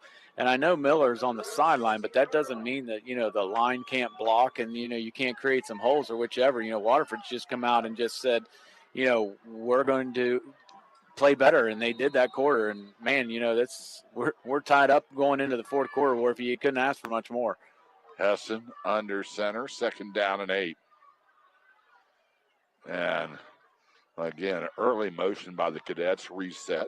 Tried to draw them off sides. Yeah, and a handoff. This time Beardsley will break through There the you hole and get it out near the 25, and it'll be very close to a 1st down. They should probably just move the chains. I'm trying. Must be a hair short. Yeah, so, I mean, here you just. Bulldog straight ahead. Yeah, I don't, yep. So, Fort Frye, this is their time for their line and their seniors up on there to say, listen, guys, we're gonna put you on our backs and go. And you know what? The sideline coaches are the ones that are really bringing that play in when there's 13, 14 seconds left on that play clock. But they're the ones waiting for Coach Huck to tell them what to run. Yeah. So, I mean. And straight ahead goes Hessen for a first down. Oh. Little tug of war at the end with somebody's arm. And unfortunately, it was Hessen's. Good. Still a first down as he got ripped backwards by Roberts. Yeah, but I'll tell you, man, that's a huge first down. After your offense has struggled so bad in the third quarter and just been dominated, you needed to come out and make that first down. I mean, you have to have a little bit of positivity on this side of the ball, and getting that first down might build into something here for the Cadets. Bradford behind Hessen as Grady goes under center.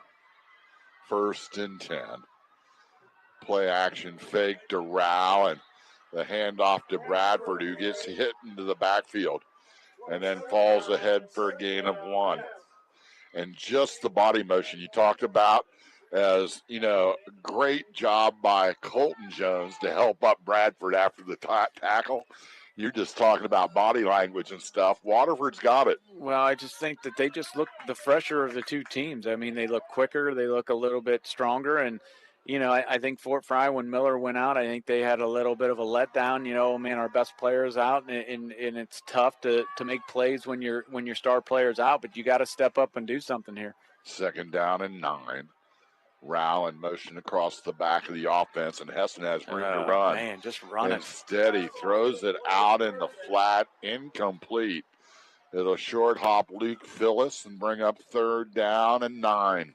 Yeah, I mean, and he's the one right now that really I think has had a lot of not bad body motion, but he's been hanging his head a lot. He's been, he just hasn't had that upbeat look in him. And right there, I mean, as you said, he has Bradford out leading the way. Just run it. Gain positive yards. Yep.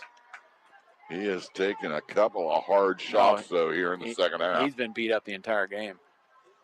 Shotgun, snap, and he's in trouble. He'll get flushed out and then try to complete a little screen pass to Gavin Rao. It is off the mark, and it's 4th down for Fort Frye. And another opportunity upcoming for Waterford as the Cadets will punt it away with Bradford standing back at his 15-yard line. And you take a peek back and you see Hayden and Colton back deep to receive. And a knuckleball punt will take a gigantic bounce for Fort Frye. Wow, that thing took a line drive bounce of about 13 yards on a big hop and then rolled another 5 or 6. That's just where sometimes you just have to come up and try to catch that ball. I mean, that's 20 yards of field position that you just gave up. And, I mean, what a huge bounce by the ball. And that's, that's just a flip the field position. Great job there by Bradford. Hits that little knuckleball punt. It lands and bounces. And, now Fort Frye's defense can pin their ears back and come after Waterford. 50 yards, no return. Fort Frye had it at their own 27. Waterford will start from their own 23. Jones by his lonesome in the backfield. Gets the snap and looks to run. Now flips it quickly out into the flat. Colton Jones will break some tackles and be down the sideline, but a holding call will bring this all the way back. And I think the Fort Frye fans may have helped with that flag as much as anybody. Well, I mean, that was a pretty, let's be honest, that was a pretty simple call there. But I love that. That was the same play call that they tried to run earlier, where they have the 3 wide receivers out there, and then they run the guy out into the flat, and they have 3-on-2 out there, and for some reason the inside guy just tackles the Fort Frye would-be defender. It didn't need to happen, but it is for sure the right call. So Waterford will get backed up. Depending on if they call it, let's make sure. But, to me, it was a blatant hold. They call holding.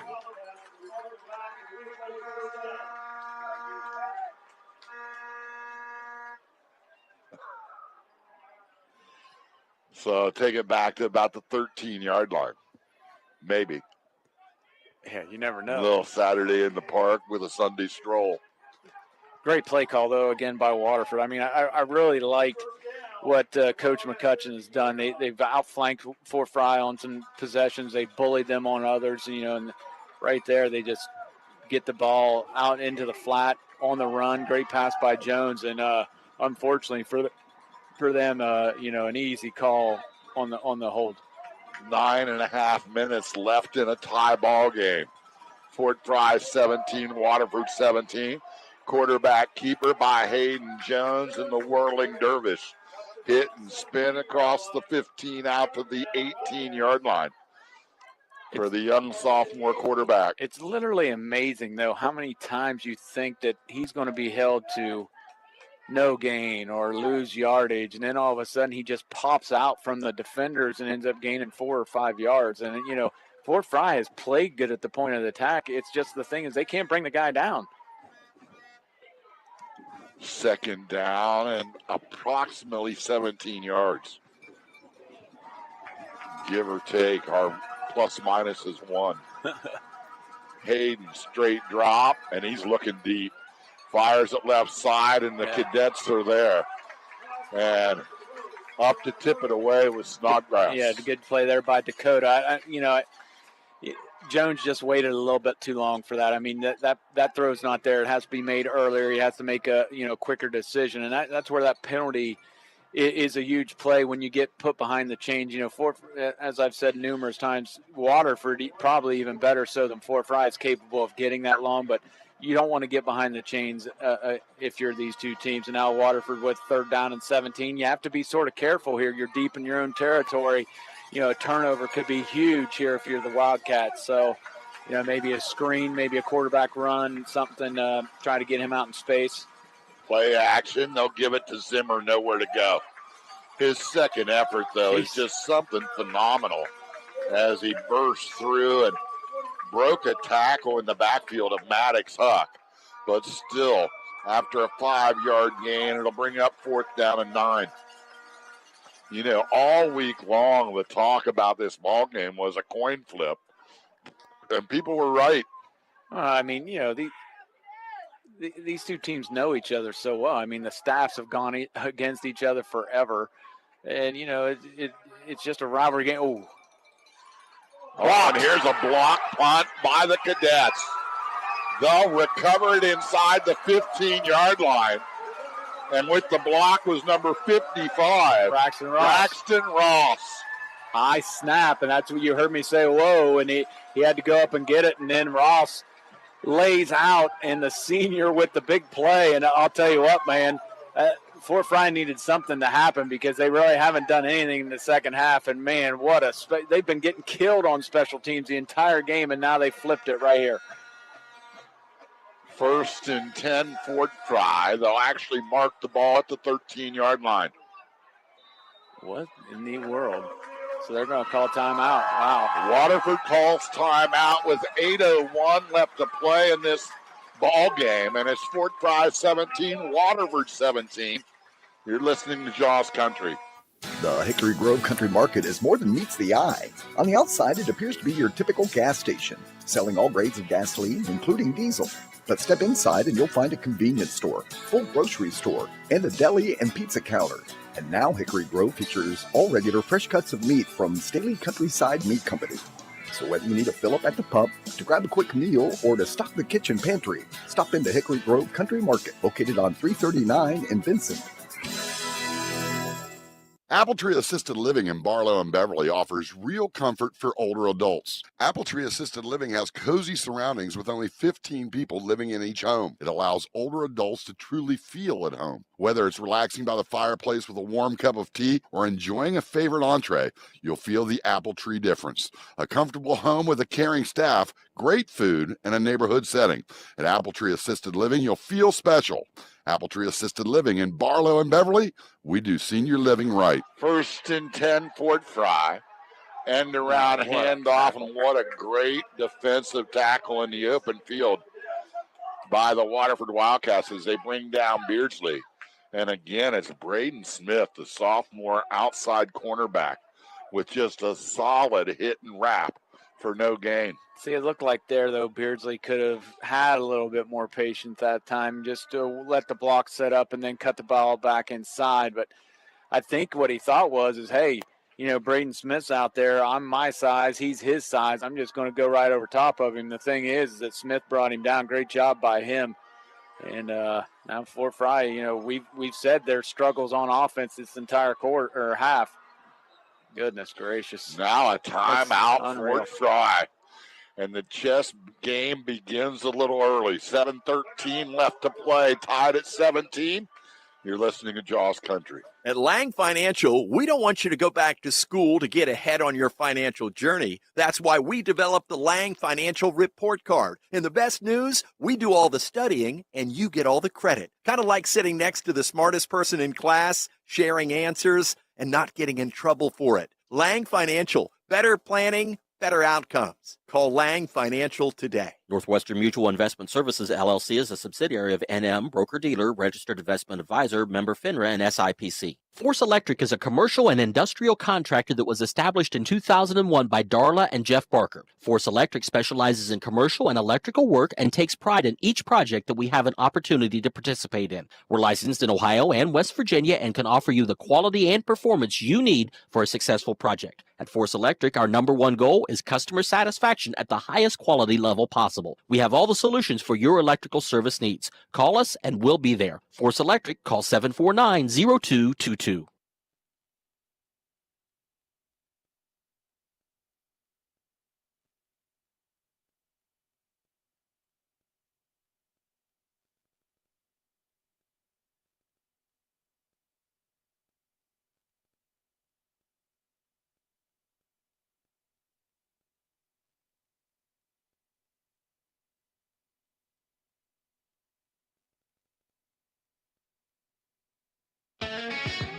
Look to T&K Auto Parts for Napa. Napa has the parts that keep America running, and your authorized Napa dealer is T&K Auto Parts, with locations in Beverly, McConnellsville, and Marietta. Find great values on Napa quality motor oil and Napa power batteries. And remember that farm and fleet filter days are coming up at T&K when you can save up to 45%. Great values and professional service with over 30,000 auto parts. Available at your favorite Napa dealer, T&K Auto Parts. At Honest Fred's Flooring, we believe in the old adage that says, it will never happen unless you schedule it. This is Mike Miller, and the old adage makes sense. We tend to talk about more things than doing them. That dream vacation, reading a good book, going to the gym. It's not real until you schedule it. Honest Fred's Flooring thanks all the good folks that make up our daily, and we'd love to add you to it. Take a small drive to big savings. HonestFreds.com. How long? Sorry about that glitch as a cadet touchdown out of the timeout called by Coach Eric Huck and a well-designed pass play. Yeah, 3rd down and 9, roll out by Hessen out of the shotgun. Rao came in motion. He finds himself wide open in the back of the end zone for the touchdown. But right here, the extra point, it was blocked. So a big play there by the special teams for the Wildcats. Now it takes it down to only it's a 6-point lead instead of a 7. Oh my gosh, I can't believe it's a 6-point game coming into this. But talk a little bit about Gavin Rao. He's the replacement for Clayton Miller, and they have not shied away from going to him. He's carried the ball, and now the big pass reception. Well, I mean, he came in at the end of the second quarter when Miller went down. He was the one that had the big run that gave them a chance to try to get points at the end. Then he made the big catch that could have been a little bit of controversy whether he had hung on to the ball long enough or not. But, I mean, he's played solid, and in the great job there on the play call. They flooded the right side of the field to the strong side for Hessen. He got to roll to his right and just found himself wide open in the end zone. And good pass there by Hessen and a good job by Rouse. Sometimes those catches, you're so wide open, you're just waiting for the ball to come to you. And, those are sometimes the harder catches, and he makes it. And, man, there's the whistle. We got to make sure we've had a couple of delay games. Thanks to Mark Weil. He said that, you have 20 seconds after the whistle. He's never seen it called. We had it called twice at the start of the game. And here's the kickoff for Waller, and that's going to go right. Oh, my goodness. Did he touch that? Yeah, and he could have let it go out of bounds, and they would have got it at the 35 or 40, right? Yeah, that was a misplay there by the Waterford return man, Cameron Johnson. But you look down at the guys that have been making plays for the Wildcats. Of course, Roberts is a senior. Jones is a senior, not the quarterback, but Colton, and they have a couple other guys on the line. But man, they have a lot of talented players coming back. Not saying that their season's over by any stretch, but both teams have some players that are underclassmen that we're going to see for the next next year or 2 years from now. And I think right now they're trying to figure out, did he touch this when he was in the field of play, or was the ball already out of bounds? I can guarantee. Okay. Yeah, so let's see what they say. So a touchdown pass to Gavin Rao, yep. 13 yards. Yep, right around there. 23-17. Cadets on top. The winner will advance to play either Colonel Crawford or Grandview Heights next Friday night. Snap. Fake handoff, and here comes Jones. Hayden cuts back at the 30, lunges to the 35, and that'll be an 11-yard pickup for a Wildcat first down. Waterford's going to come out here with a fury. They know that if they can get a touchdown, the extra point, they could pretty much have a great chance of winning the game. 6 minutes remain in regulation. Cadets up by 6. Waterford with the football. 30-yard line, snap. Handoff, it's Colton. Flag comes in on the other side of the line. And that will not be good for Waterford fans, as it'll be a hold on the Wildcats. The point of attack yet again. Trevin Nicholson, the cadet that got tackled trying to get into the backfield. And the holding call will be marked off from the line of scrimmage. It'll bring up 1st and 20. 13-6, Grandview Heights over Colonel Crawford in the fourth quarter, Warfy.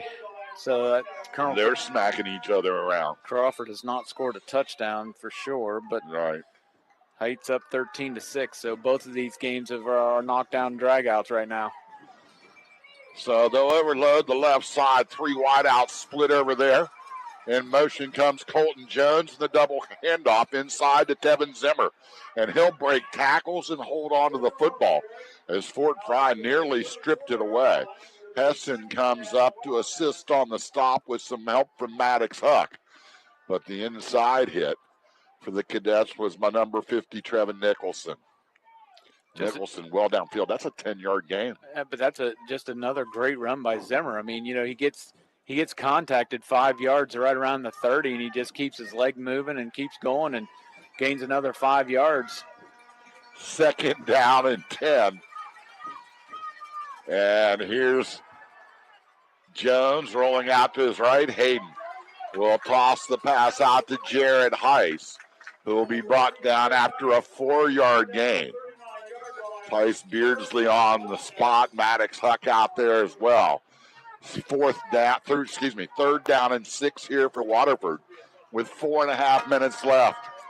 But great job by them, though, Warfy. 1st down and 20. They get it down to 3rd and manageable now. So they have 2 plays to try to get the first down. There's no way that they're going to punt here. 4:15 left to play in the game.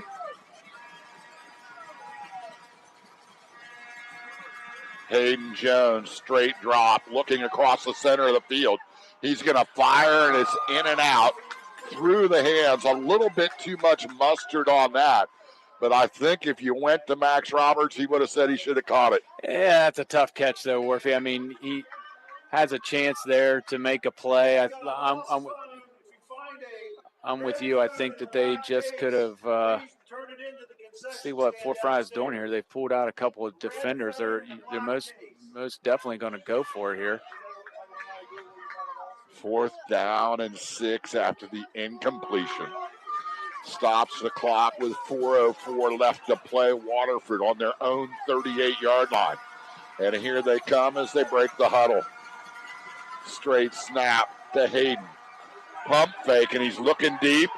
And he's going to get hit in the backfield. He'll break away, but can't get away. The ball comes loose. and the Cadets will take over with great field position at the Waterford 23-yard line. Yeah, it wasn't going to matter. He was trying to make a play because if he gets sacked there, it's going to be Fort Frye ball there anyway. So Jones just trying to do whatever he can. Great pass rush there by Trevin Nicholson. Made the play, got a hold of Jones, and then Jones just tried to flip it to a lineman to do anything because he knew that, it's going to be Fort Frye ball anyway. But what a great defensive stand by the Cadets. A holding call that killed Waterford yet again, and Fort Frye's defense stepped up big on 3rd and 6. 3:54 left to play. Waterford has 2 timeouts. Cadets have 1 if necessary. Everyone, full house.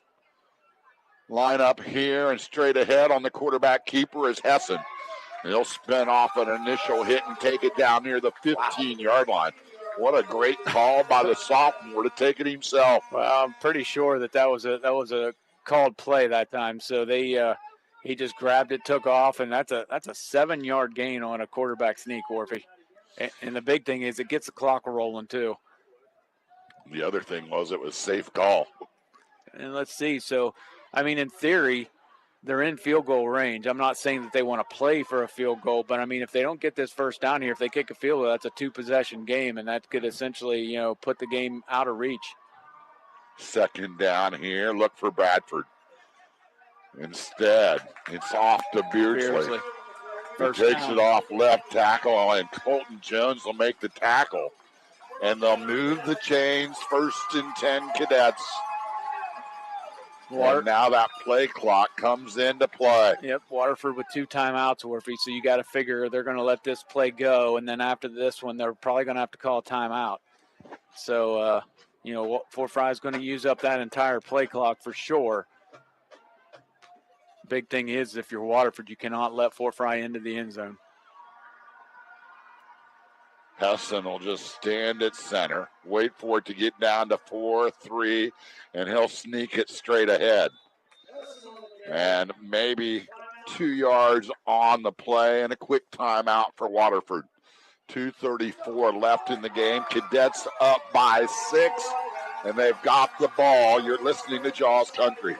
How long has it been since you've been to Jukebox Pizza? It's the same great pizza, subs, and breadsticks they've been serving for over 25 years, and now they feature a variety of homemade Italian dishes. As always, Jukebox Pizza's dough and sauce are made fresh daily using only the finest ingredients. All items are available for carryout or enjoy them in their gorgeous dining room. The checkerboard floors, chrome walls, and roll-top jukebox will take you back to the 50s. Stop in and join the Powers family for a delicious meal in a fun and relaxing atmosphere. Jukebox Pizza, 740-984-8881 on Main Street in Waterford. Chris Wharf and Jared Kaysen back here at Fort Frye Field.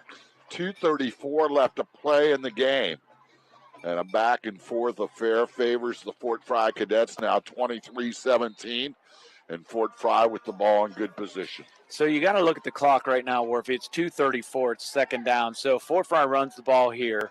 Waterford, you assume, is going to immediately take a timeout. So that'll make it around 2:30, 2:25, somewhere around there. But then they won't have any timeouts left. So then, Fort Frye could conceivably run it again, take about 40 seconds off the clock, and then kick field goal if they don't score a touchdown. That means Waterford essentially would have the ball with still a minute and a half or something left. 2nd down and 6, and they go to Beardsley. Oh, he fumbled. And he fumbles. The football is still loose near the end zone. It looks like Fort Frye may have recovered it in the end zone. A sideline official is running in and marking a spot.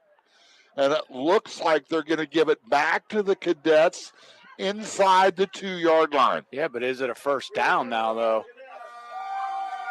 And it is first down, Fort Frye. Yeah, so now it's almost, even if you score, the game's over, though. But, you could take a knee. He's only got 1 timeout left. The play clock's at 18. So you'd be at 2 minutes. What do? You take a knee. They call timeout. You still get 2. Yeah, in theory. It's definitely Hessen on a sneak, though. Yeah. Or is Fort Frye going to take a timeout? Yeah, they're just going to run it down and take timeout. Okay. I think they're going to try to do the math real quick. Yeah. Timeout, Cadets. Timeout for us. 23-17. Fort Frye on top. We'll be right back. Looking for honest, reliable heating and air conditioning services? Look no further than Miller Home Services. Why call us, you ask? Because we're your one-stop solution for all HVAC needs. Our team of skilled technicians are dedicated to providing top-tier service, maintenance, installation, and expertise. Plus, with our quality guarantee, you can trust we get the job done right the first time. Call us today at 740-896-5035. Miller Home Services, building a better community, one home at a time. At B&W Health Mart Pharmacy and Gift Shop, we're more than just a pharmacy. Independently owned and operated since 1972, B&W offers health and beauty aids, home decor, and spirit gear, along with unique and exclusive items you won't find anywhere else. There's always an employee looking forward to serving you with a smile and a helping hand. At B&W Health Mart Pharmacy and Gift Shop, you'll find that same customer commitment from our pharmacy staff, working with each customer on a personal basis and delivering excellent health care at a price you can afford. B&W Health Mart Pharmacy and Gift Shop in the Dietz Shopping Center in Beverly. Health Mart, taking the time to listen and care. Welcome back to Beverly. Chris Wharf and Jared Kaysen.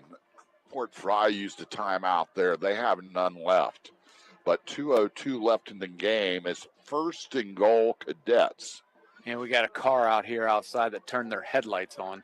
Over this way? Yeah, that's what the stoppage in play is that all I saw was the car over there that had them on. Yeah, okay. no, it's over here on this side. There's multiple cars with lights on over there. Got ya.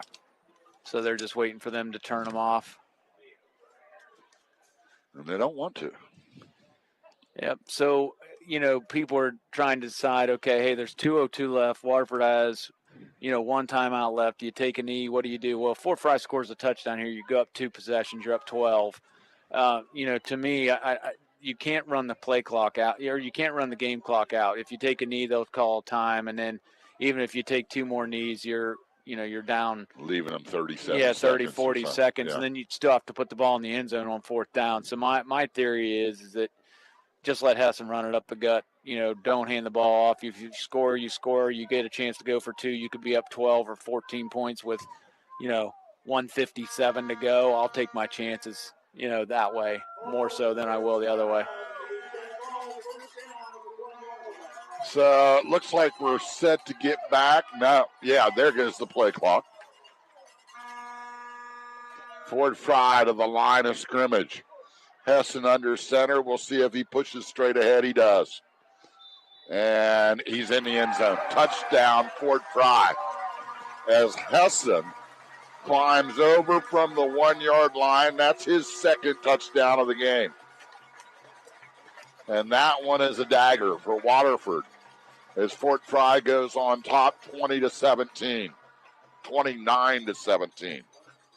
Yeah, so they'll go for 2 here to make it a 14-point game. And, now if you're Waterford, you're down 2 scores with 1 timeout and 2 minutes to go. So, that's not insurmountable. It's not unheard of, but it's dang close. Big play. The defense at Fort Frye has really stepped up here in the 4th quarter. Hand off inside, Gavin Rao, nowhere to go. So 29-17, Fort Frye on top. We'll be back with more after this. Let's go Wildcats. Hey, wait a minute. I'm a cadet. But you work at the Waterford Bank. It doesn't matter where you live or which team you're rooting for. We are here to serve communities of Southeast Ohio. We offer competitive rates for auto, RV, and side-by-sides. Our home loan process is simple and stress-free, and we can provide all the information you need in order to prepare for a home purchase. We also are offering some great rates on short-term CDs. Stop into the Waterford Commercial and Savings Bank. So we can cheer on your team, regardless of which side of the river you live on. Equal housing lender, member FDIC. Arthritis symptoms are complicated and sometimes tricky to diagnose. The new Arthritis Center at First Settlement Orthopedics can help you figure out what's going on. If you suffer from stiffness, swelling of joints, or tenderness of the joints, getting an accurate diagnosis is key. That's why the Arthritis Center was developed. It's time to make a move toward increased range of motion and bring back that hop in your step. Live easier with help from the new Arthritis Center at First Settlement Orthopedics. Call 740-373-8756.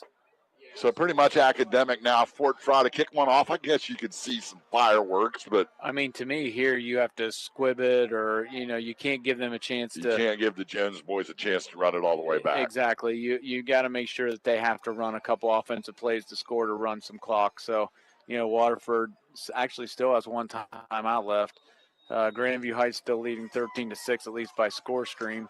So Fort Frye could be, heading up that direction. I don't know where. Maybe Zanesville could be a place that they could play. Yeah, that'd be nice. Newark, Whitefield, and Newark. Why kicking? They kicked it off to Colton Jones, and here he goes. It makes no sense. Jones across midfield, 30, 20, all the way back to like the 12-yard line. Holy cow! Are you kidding me? Oh, man. It absolutely makes no sense. I mean, literally, why would you kick the ball off? So Waterford still has 1:49 left in the game. They mark it at the 10-yard line. First and goal. I mean, the only thing that can happen positively for Fort Frye if you kick the ball off is absolutely nothing. I don't know, maybe he fumbles it, but you cannot kick the ball deep to their two best players to give them a chance to do exactly what they just did. So see what the Wildcats have up their sleeve here. Hayden Jones back in the shotgun. He rolls to his right. Pops it down shallow to Colton. Or excuse me, it was Trevin Zimmer. And the catch made at the 7-yard line doesn't help them. Fort Frye will take that all day. Let them complete any pass that they want to that stays in bounds. And a whistle here as they'll clock the football. And not a good, sometimes you just have to know, and I understand these kids are in high school and that type of thing, but a complete pass there for a 3-yard gain is way worse than just throwing the ball into the ground. I mean, right. you're losing clock, you're losing everything else. So, I mean, essentially they lost, 30 seconds or 25 seconds there on that play that absolutely did nothing for them. Then they have to clock it to stop the play. So now essentially you lost 20-some seconds and a down. 3rd down and goal from the 7. And Hayden here. Straight drop, quick throw. Touchdown. And into the end zone for a score. The catch made by Xavier Heiss. And there's still 1:25 left to play in the ballgame. Oh, are you kidding me? I mean, I can't believe that we would kick the ball off. I mean, that's it's not like that's looking back and saying, oh, just because they did that, you can't a good extra point there by Waterford, so it goes through. But man, you just have to squib that ball. You can't give them a chance to return the ball. Great hold on the snap.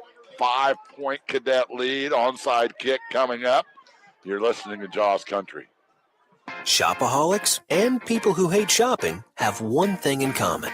Neither likes to shop for insurance. At Grange Insurance, we get that. That's why we recommend buying through independent agents. Let Deeds Petron Walters do the shopping for you. This is Michelle Schaefer, and we will look at a variety of insurance companies and recommend only the best ones. Companies like Grange who offer great value and exceptional claim service. Call us today or stop by one of our offices in Beverly or Marietta. Products not available in all states. So it comes down to this. Riker Hitchens, who has kicked the ball wherever he's wanted all night long, see if he can't cue one up here.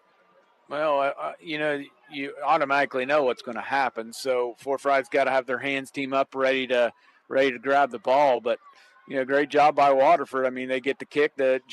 Colton Jones returns it all the way down to the 10. Then Hayden makes a great throw on 3rd down to score the touchdown. And, that's about as much as you could have hoped for. You scoring about, less than a minute to get a chance to kick an onside kick. You got Waller, Braxton, Ross, Kanan, Bradford, Maddox, Huck, and Hessen up on the front line, awaiting this onside kick. They'll put it on the left hash. And here's the pooch. Going on? And it's going to be down at the 26-yard line. I mean, they only have one timeout left. It's not like he can hold them. What is going on?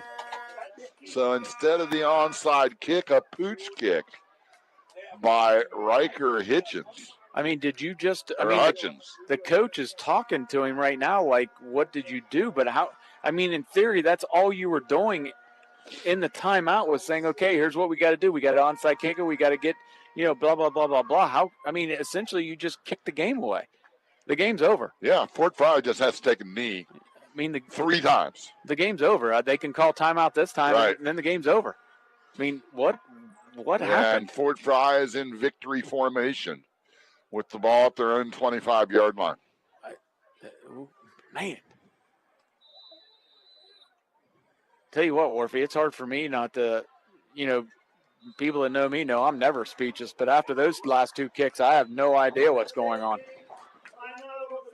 Timeout, Waterford. We'll just keep it here as Fort Frye is going to advance to a Week 3 showdown against either Colonel Crawford or Grandview Heights. Grandview Heights, the number 1 seed, playing a Colonel Crawford team that won by upset last week. They were an 11 seed. Still 13-6 is what it says. 13-6 right now. Grandview Heights on top. Of course, neutral field next week. And with Grandview Heights being in Columbus, they usually give the higher seed a little bit benefit of the doubt in travel. But I like what you're thinking about Zanesville. It's it's only 40 miles for Fort Frye. And it'll be interesting to see where they want to see play. Where they go. I mean, I guess they could move them to like Lancaster or go down that direction. I guess maybe. I don't know. But I just don't understand how that happens. That kick makes no sense whatsoever. Tune in tomorrow morning for the high school wrap-up show. We'll talk with both coaches. And now, 3rd down, Fort Frye. And actually, there'll maybe be 6 seconds left when they run the clock all the way down after this next knee. Well, I think that's what they did the last time, is because he ran backwards about 6 steps to try to take up about 3 or 4 seconds. So now see, he can snap the ball under 40. So as soon as he snaps it under 40, they could take a delay of game. It doesn't really matter. Right. That's what they'll do, is take the delay of game. Yeah. So now the clock's dead. So now all they have to do is snap it, take a knee, and the game's over. Oh, you're right. Okay. Because all they had to do was get the play clock under 40 when they snapped the ball on 3rd down. So that's why on 2nd down, when he took 3 steps back to run about 4 seconds off the clock, it got them to where they could run the clock down. Now they just snap it here. The play clock will reset to 40 after he takes the knee. There's only 36 seconds left. The game's over. So the backyard shootout Great game between Fort Frye and Waterford. And they're going to throw a penalty marker for unnecessary roughness on the Wildcats as they stormed the line.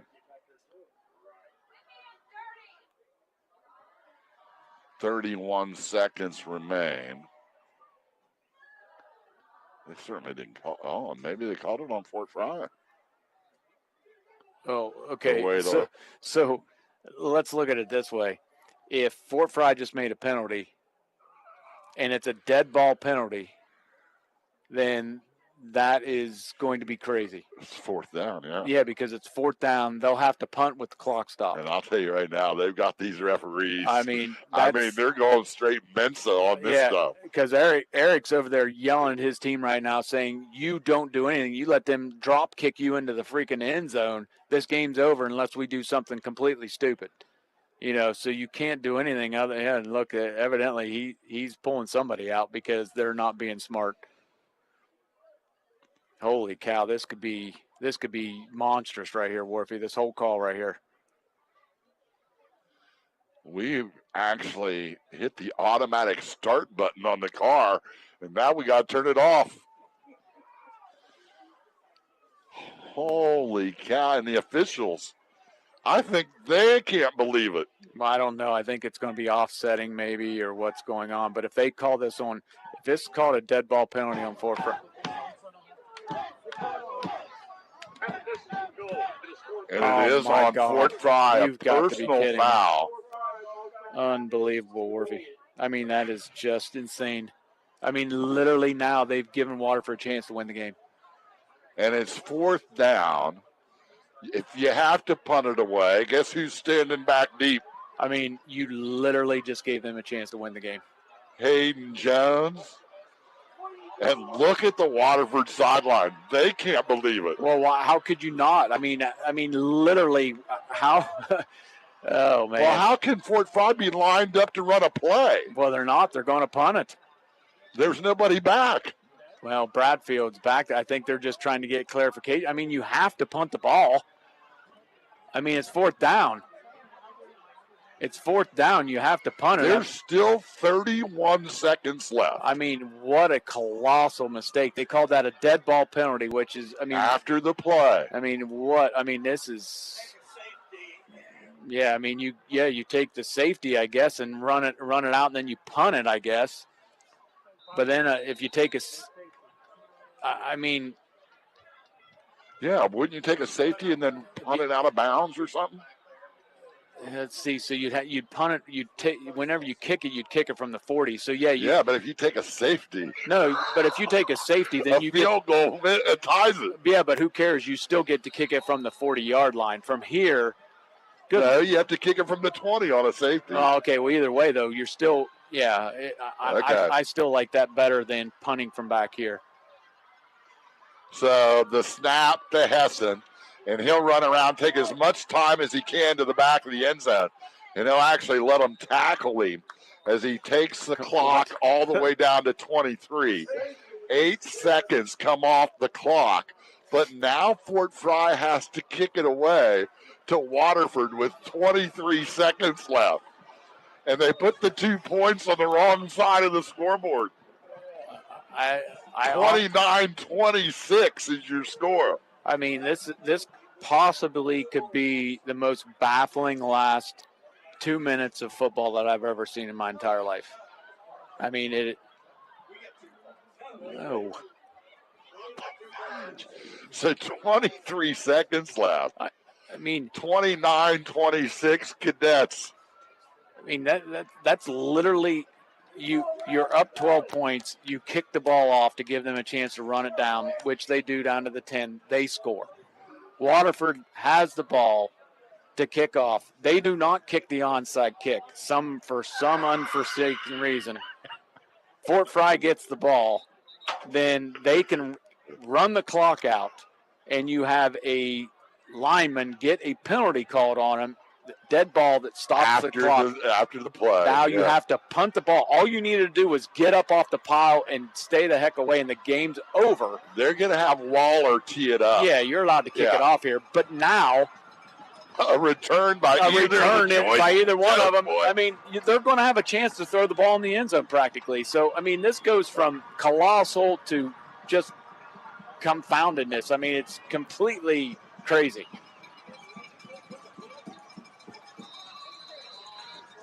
Can you imagine those cars that pulled out early? Well, I mean. Oh, my goodness. Here's Waller to kick it away. My head hurts so bad right now. I wish I was. You better hurry up and get it off before the 20 seconds. There's the kick. Oh, man. It comes down to Hayden.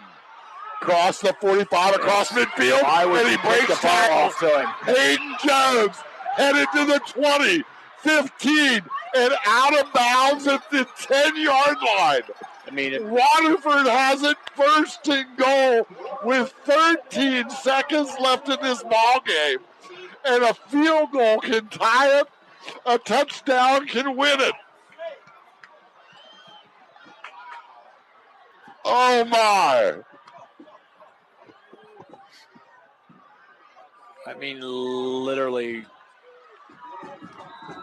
13 seconds left. Think of the sudden rush of adrenaline in this Waterford huddle. 2 wideouts split near side, make it 3. The snap to Hayden Jones. He rolls right. His pass is picked off. Oh, my God. So an interception by Fort Frye is going to end this game. as the ball was picked off. It looked like Bradford, but no, it's Maddox Huck. Maddox Huck with the interception to seal the game. But oh my, I've never seen anything like that. You can't do that in a pickup game. I mean, that's Fort Frye will take a knee. Jeez, let's hope. I mean, and it's literally, wow. I mean, that's got to be. It was almost like they wanted to give the people their money's worth in the final 35 seconds. Either that or they just went completely brain dead. There's the knee by the Cadets. And your final score will be Fort Frye 29, Waterford 26. A timeout here from Beverly and back to recap. You're listening to Jaws Country. Looking for honest, reliable heating and air conditioning services? Look no further than Miller Home Services. Why call us, you ask? Because we're your one-stop solution for all HVAC needs. Our team of skilled technicians are dedicated to providing top-tier service, maintenance, installation, and expertise. Plus, with our quality guarantee, you can trust we get the job done right the first time.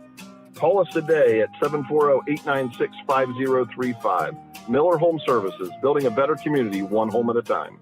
At B&W Health Mart Pharmacy and Gift Shop, we're more than just a pharmacy. Independently owned and operated since 1972, B&W offers health and beauty aids, home decor, and spirit gear, along with unique and exclusive items you won't find anywhere else. There's always an employee looking forward to serving you with a smile and a helping hand. At B&W Health Mart Pharmacy and Gift Shop, you'll find that same customer commitment from our pharmacy staff, working with each customer on a personal basis and delivering excellent health care at a price you can afford. B&W Health Mart Pharmacy and Gift Shop in the Dietz Shopping Center in Beverly. Health Mart, taking the time to listen and care. Arthritis symptoms are complicated and sometimes tricky to diagnose. The new Arthritis Center at First Settlement Orthopedics can help you figure out what's going on. If you suffer from stiffness, swelling of joints, or tenderness of the joints, getting an accurate diagnosis is key. That's why the Arthritis Center was developed.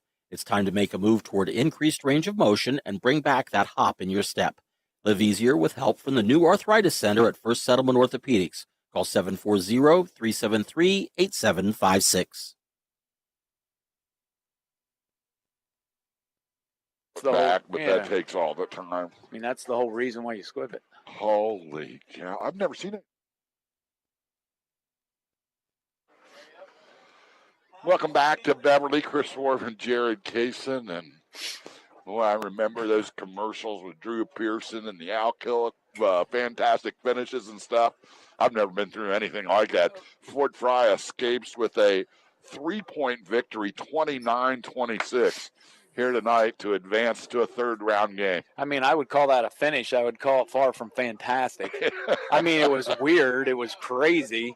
I mean, fantastic, I think, of something. But, Waterford, great kickoff return by Jones, gets it down to the 10. Then they score. And then for some reason they kick the ball off again. All the things that happened in the last 2 minutes are completely unexplainable to me. I have no idea. But both teams played their guts out. I mean, what an incredible football game. Waterford never gave up. They dominated the third quarter. Fort Frye's defense stepped up in the fourth quarter, got a couple turnovers.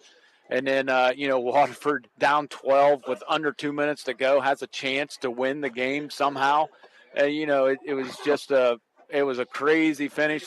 Fort Frye's got to be thanking their lucky stars that they won this game. That's, an incredible finish. And, go back and watch some film, and let's hope that number 5, is nothing too bad, nothing wrong, too bad. Hopefully he can suit up. It didn't look good, but hopefully they can do something to him to get his pads on. Clayton Miller went out of the game with 3 minutes and some change left in the second quarter after he had put the Cadets on the board first with 4:17 left to play first quarter on a 61-yard run. And I thought mainly the place that he seemed like he was missed was on defense. Well, I mean, he's a great cornerback. He's a great offensive player as well. I just thought that, Waterford pretty much the entire game moved the ball on the Fort Frye Cadets. So it wasn't like that they couldn't get in between the 20s. They just bogged down a few times there. And then, they get the ball, 2 incredible kickoff returns, and have a chance to win the game. And unfortunately for them, Jones, throws the ball to Maddox Huck, who, known him since he's a little kid. He's my partner's son, and he comes up with maybe the biggest play in Fort Frye, Waterford lore history, Yeah, huge stuff. Hayden Jones of the Wildcats. The greatest thing about that is we get to see him for 2 more years. Just a sophomore. Tonight he was a part of every touchdown that they scored. It was pretty amazing stuff as he rushed for 2, passed for 1, and kept everybody on the edge of their seat whenever he touched the football, which was almost every play tonight. They have Pennock coming back as well. Trevin Zimmer, I thought, played a whale of a game. He's a junior. Number 20, Braden Smith, played a great game as well. So both teams have plenty of guys to come back. Waterford, what a great game by them. They never gave up, showed great heart. When you get down 12 points with under 2 minutes to go, it could have been easily just to put your head down. And, Jones returns it back, and, the rest of it is you have a chance to win the game when you're down 2 scores. That's all you could have hoped for. Great job by them, and congratulations on them and on their team. What a heck of a football game. That's one of the best football games, also one of the craziest. People will be talking about that finish for a long time. You are not kidding. Like I said, I just thought maybe they wanted to give people a little extra bang for their buck at the end. And you talked about the folklore and stuff. That's what they presented to the fans tonight. Final score, Fort Frye 29, Waterford 26. Stay tuned to Jaws Country next week as we'll follow the Fort Frye Cadets to the 3rd round game at a site to be determined and also an opponent to be determined that's not finalized right now. So tune into the high school wrap-up show tomorrow morning at 9:20. We'll be able to give you all the information that you want. But a final score now is in from Grandview Heights. Grandview Heights, the Bobcats, over Colonel Crawford 13-6. So it'll be Fort Frye, the number 4 seed, against number 1 seeded Grandview Heights next week at a site to be determined. Zanesville seems to win out in that more often than not. It'll be interesting stuff anyway. Next Friday night, 7 o'clock, the cadet season will continue on. Special thanks to Derek back in the studio. Ben's upstairs. Keith Wharton as well. Thanks for him in the pregame. Jared Kaysen. Wow. Hey, 3-point cadet win. Chris Moore, final score, final time. Fort Frye 29, Waterford 26. Have a great weekend. See ya. You've been listening to High School Playoff Football on Jaws FM 100.9 WJAW McConnellsville. This evening's contest was brought to you by the following community-minded sponsors: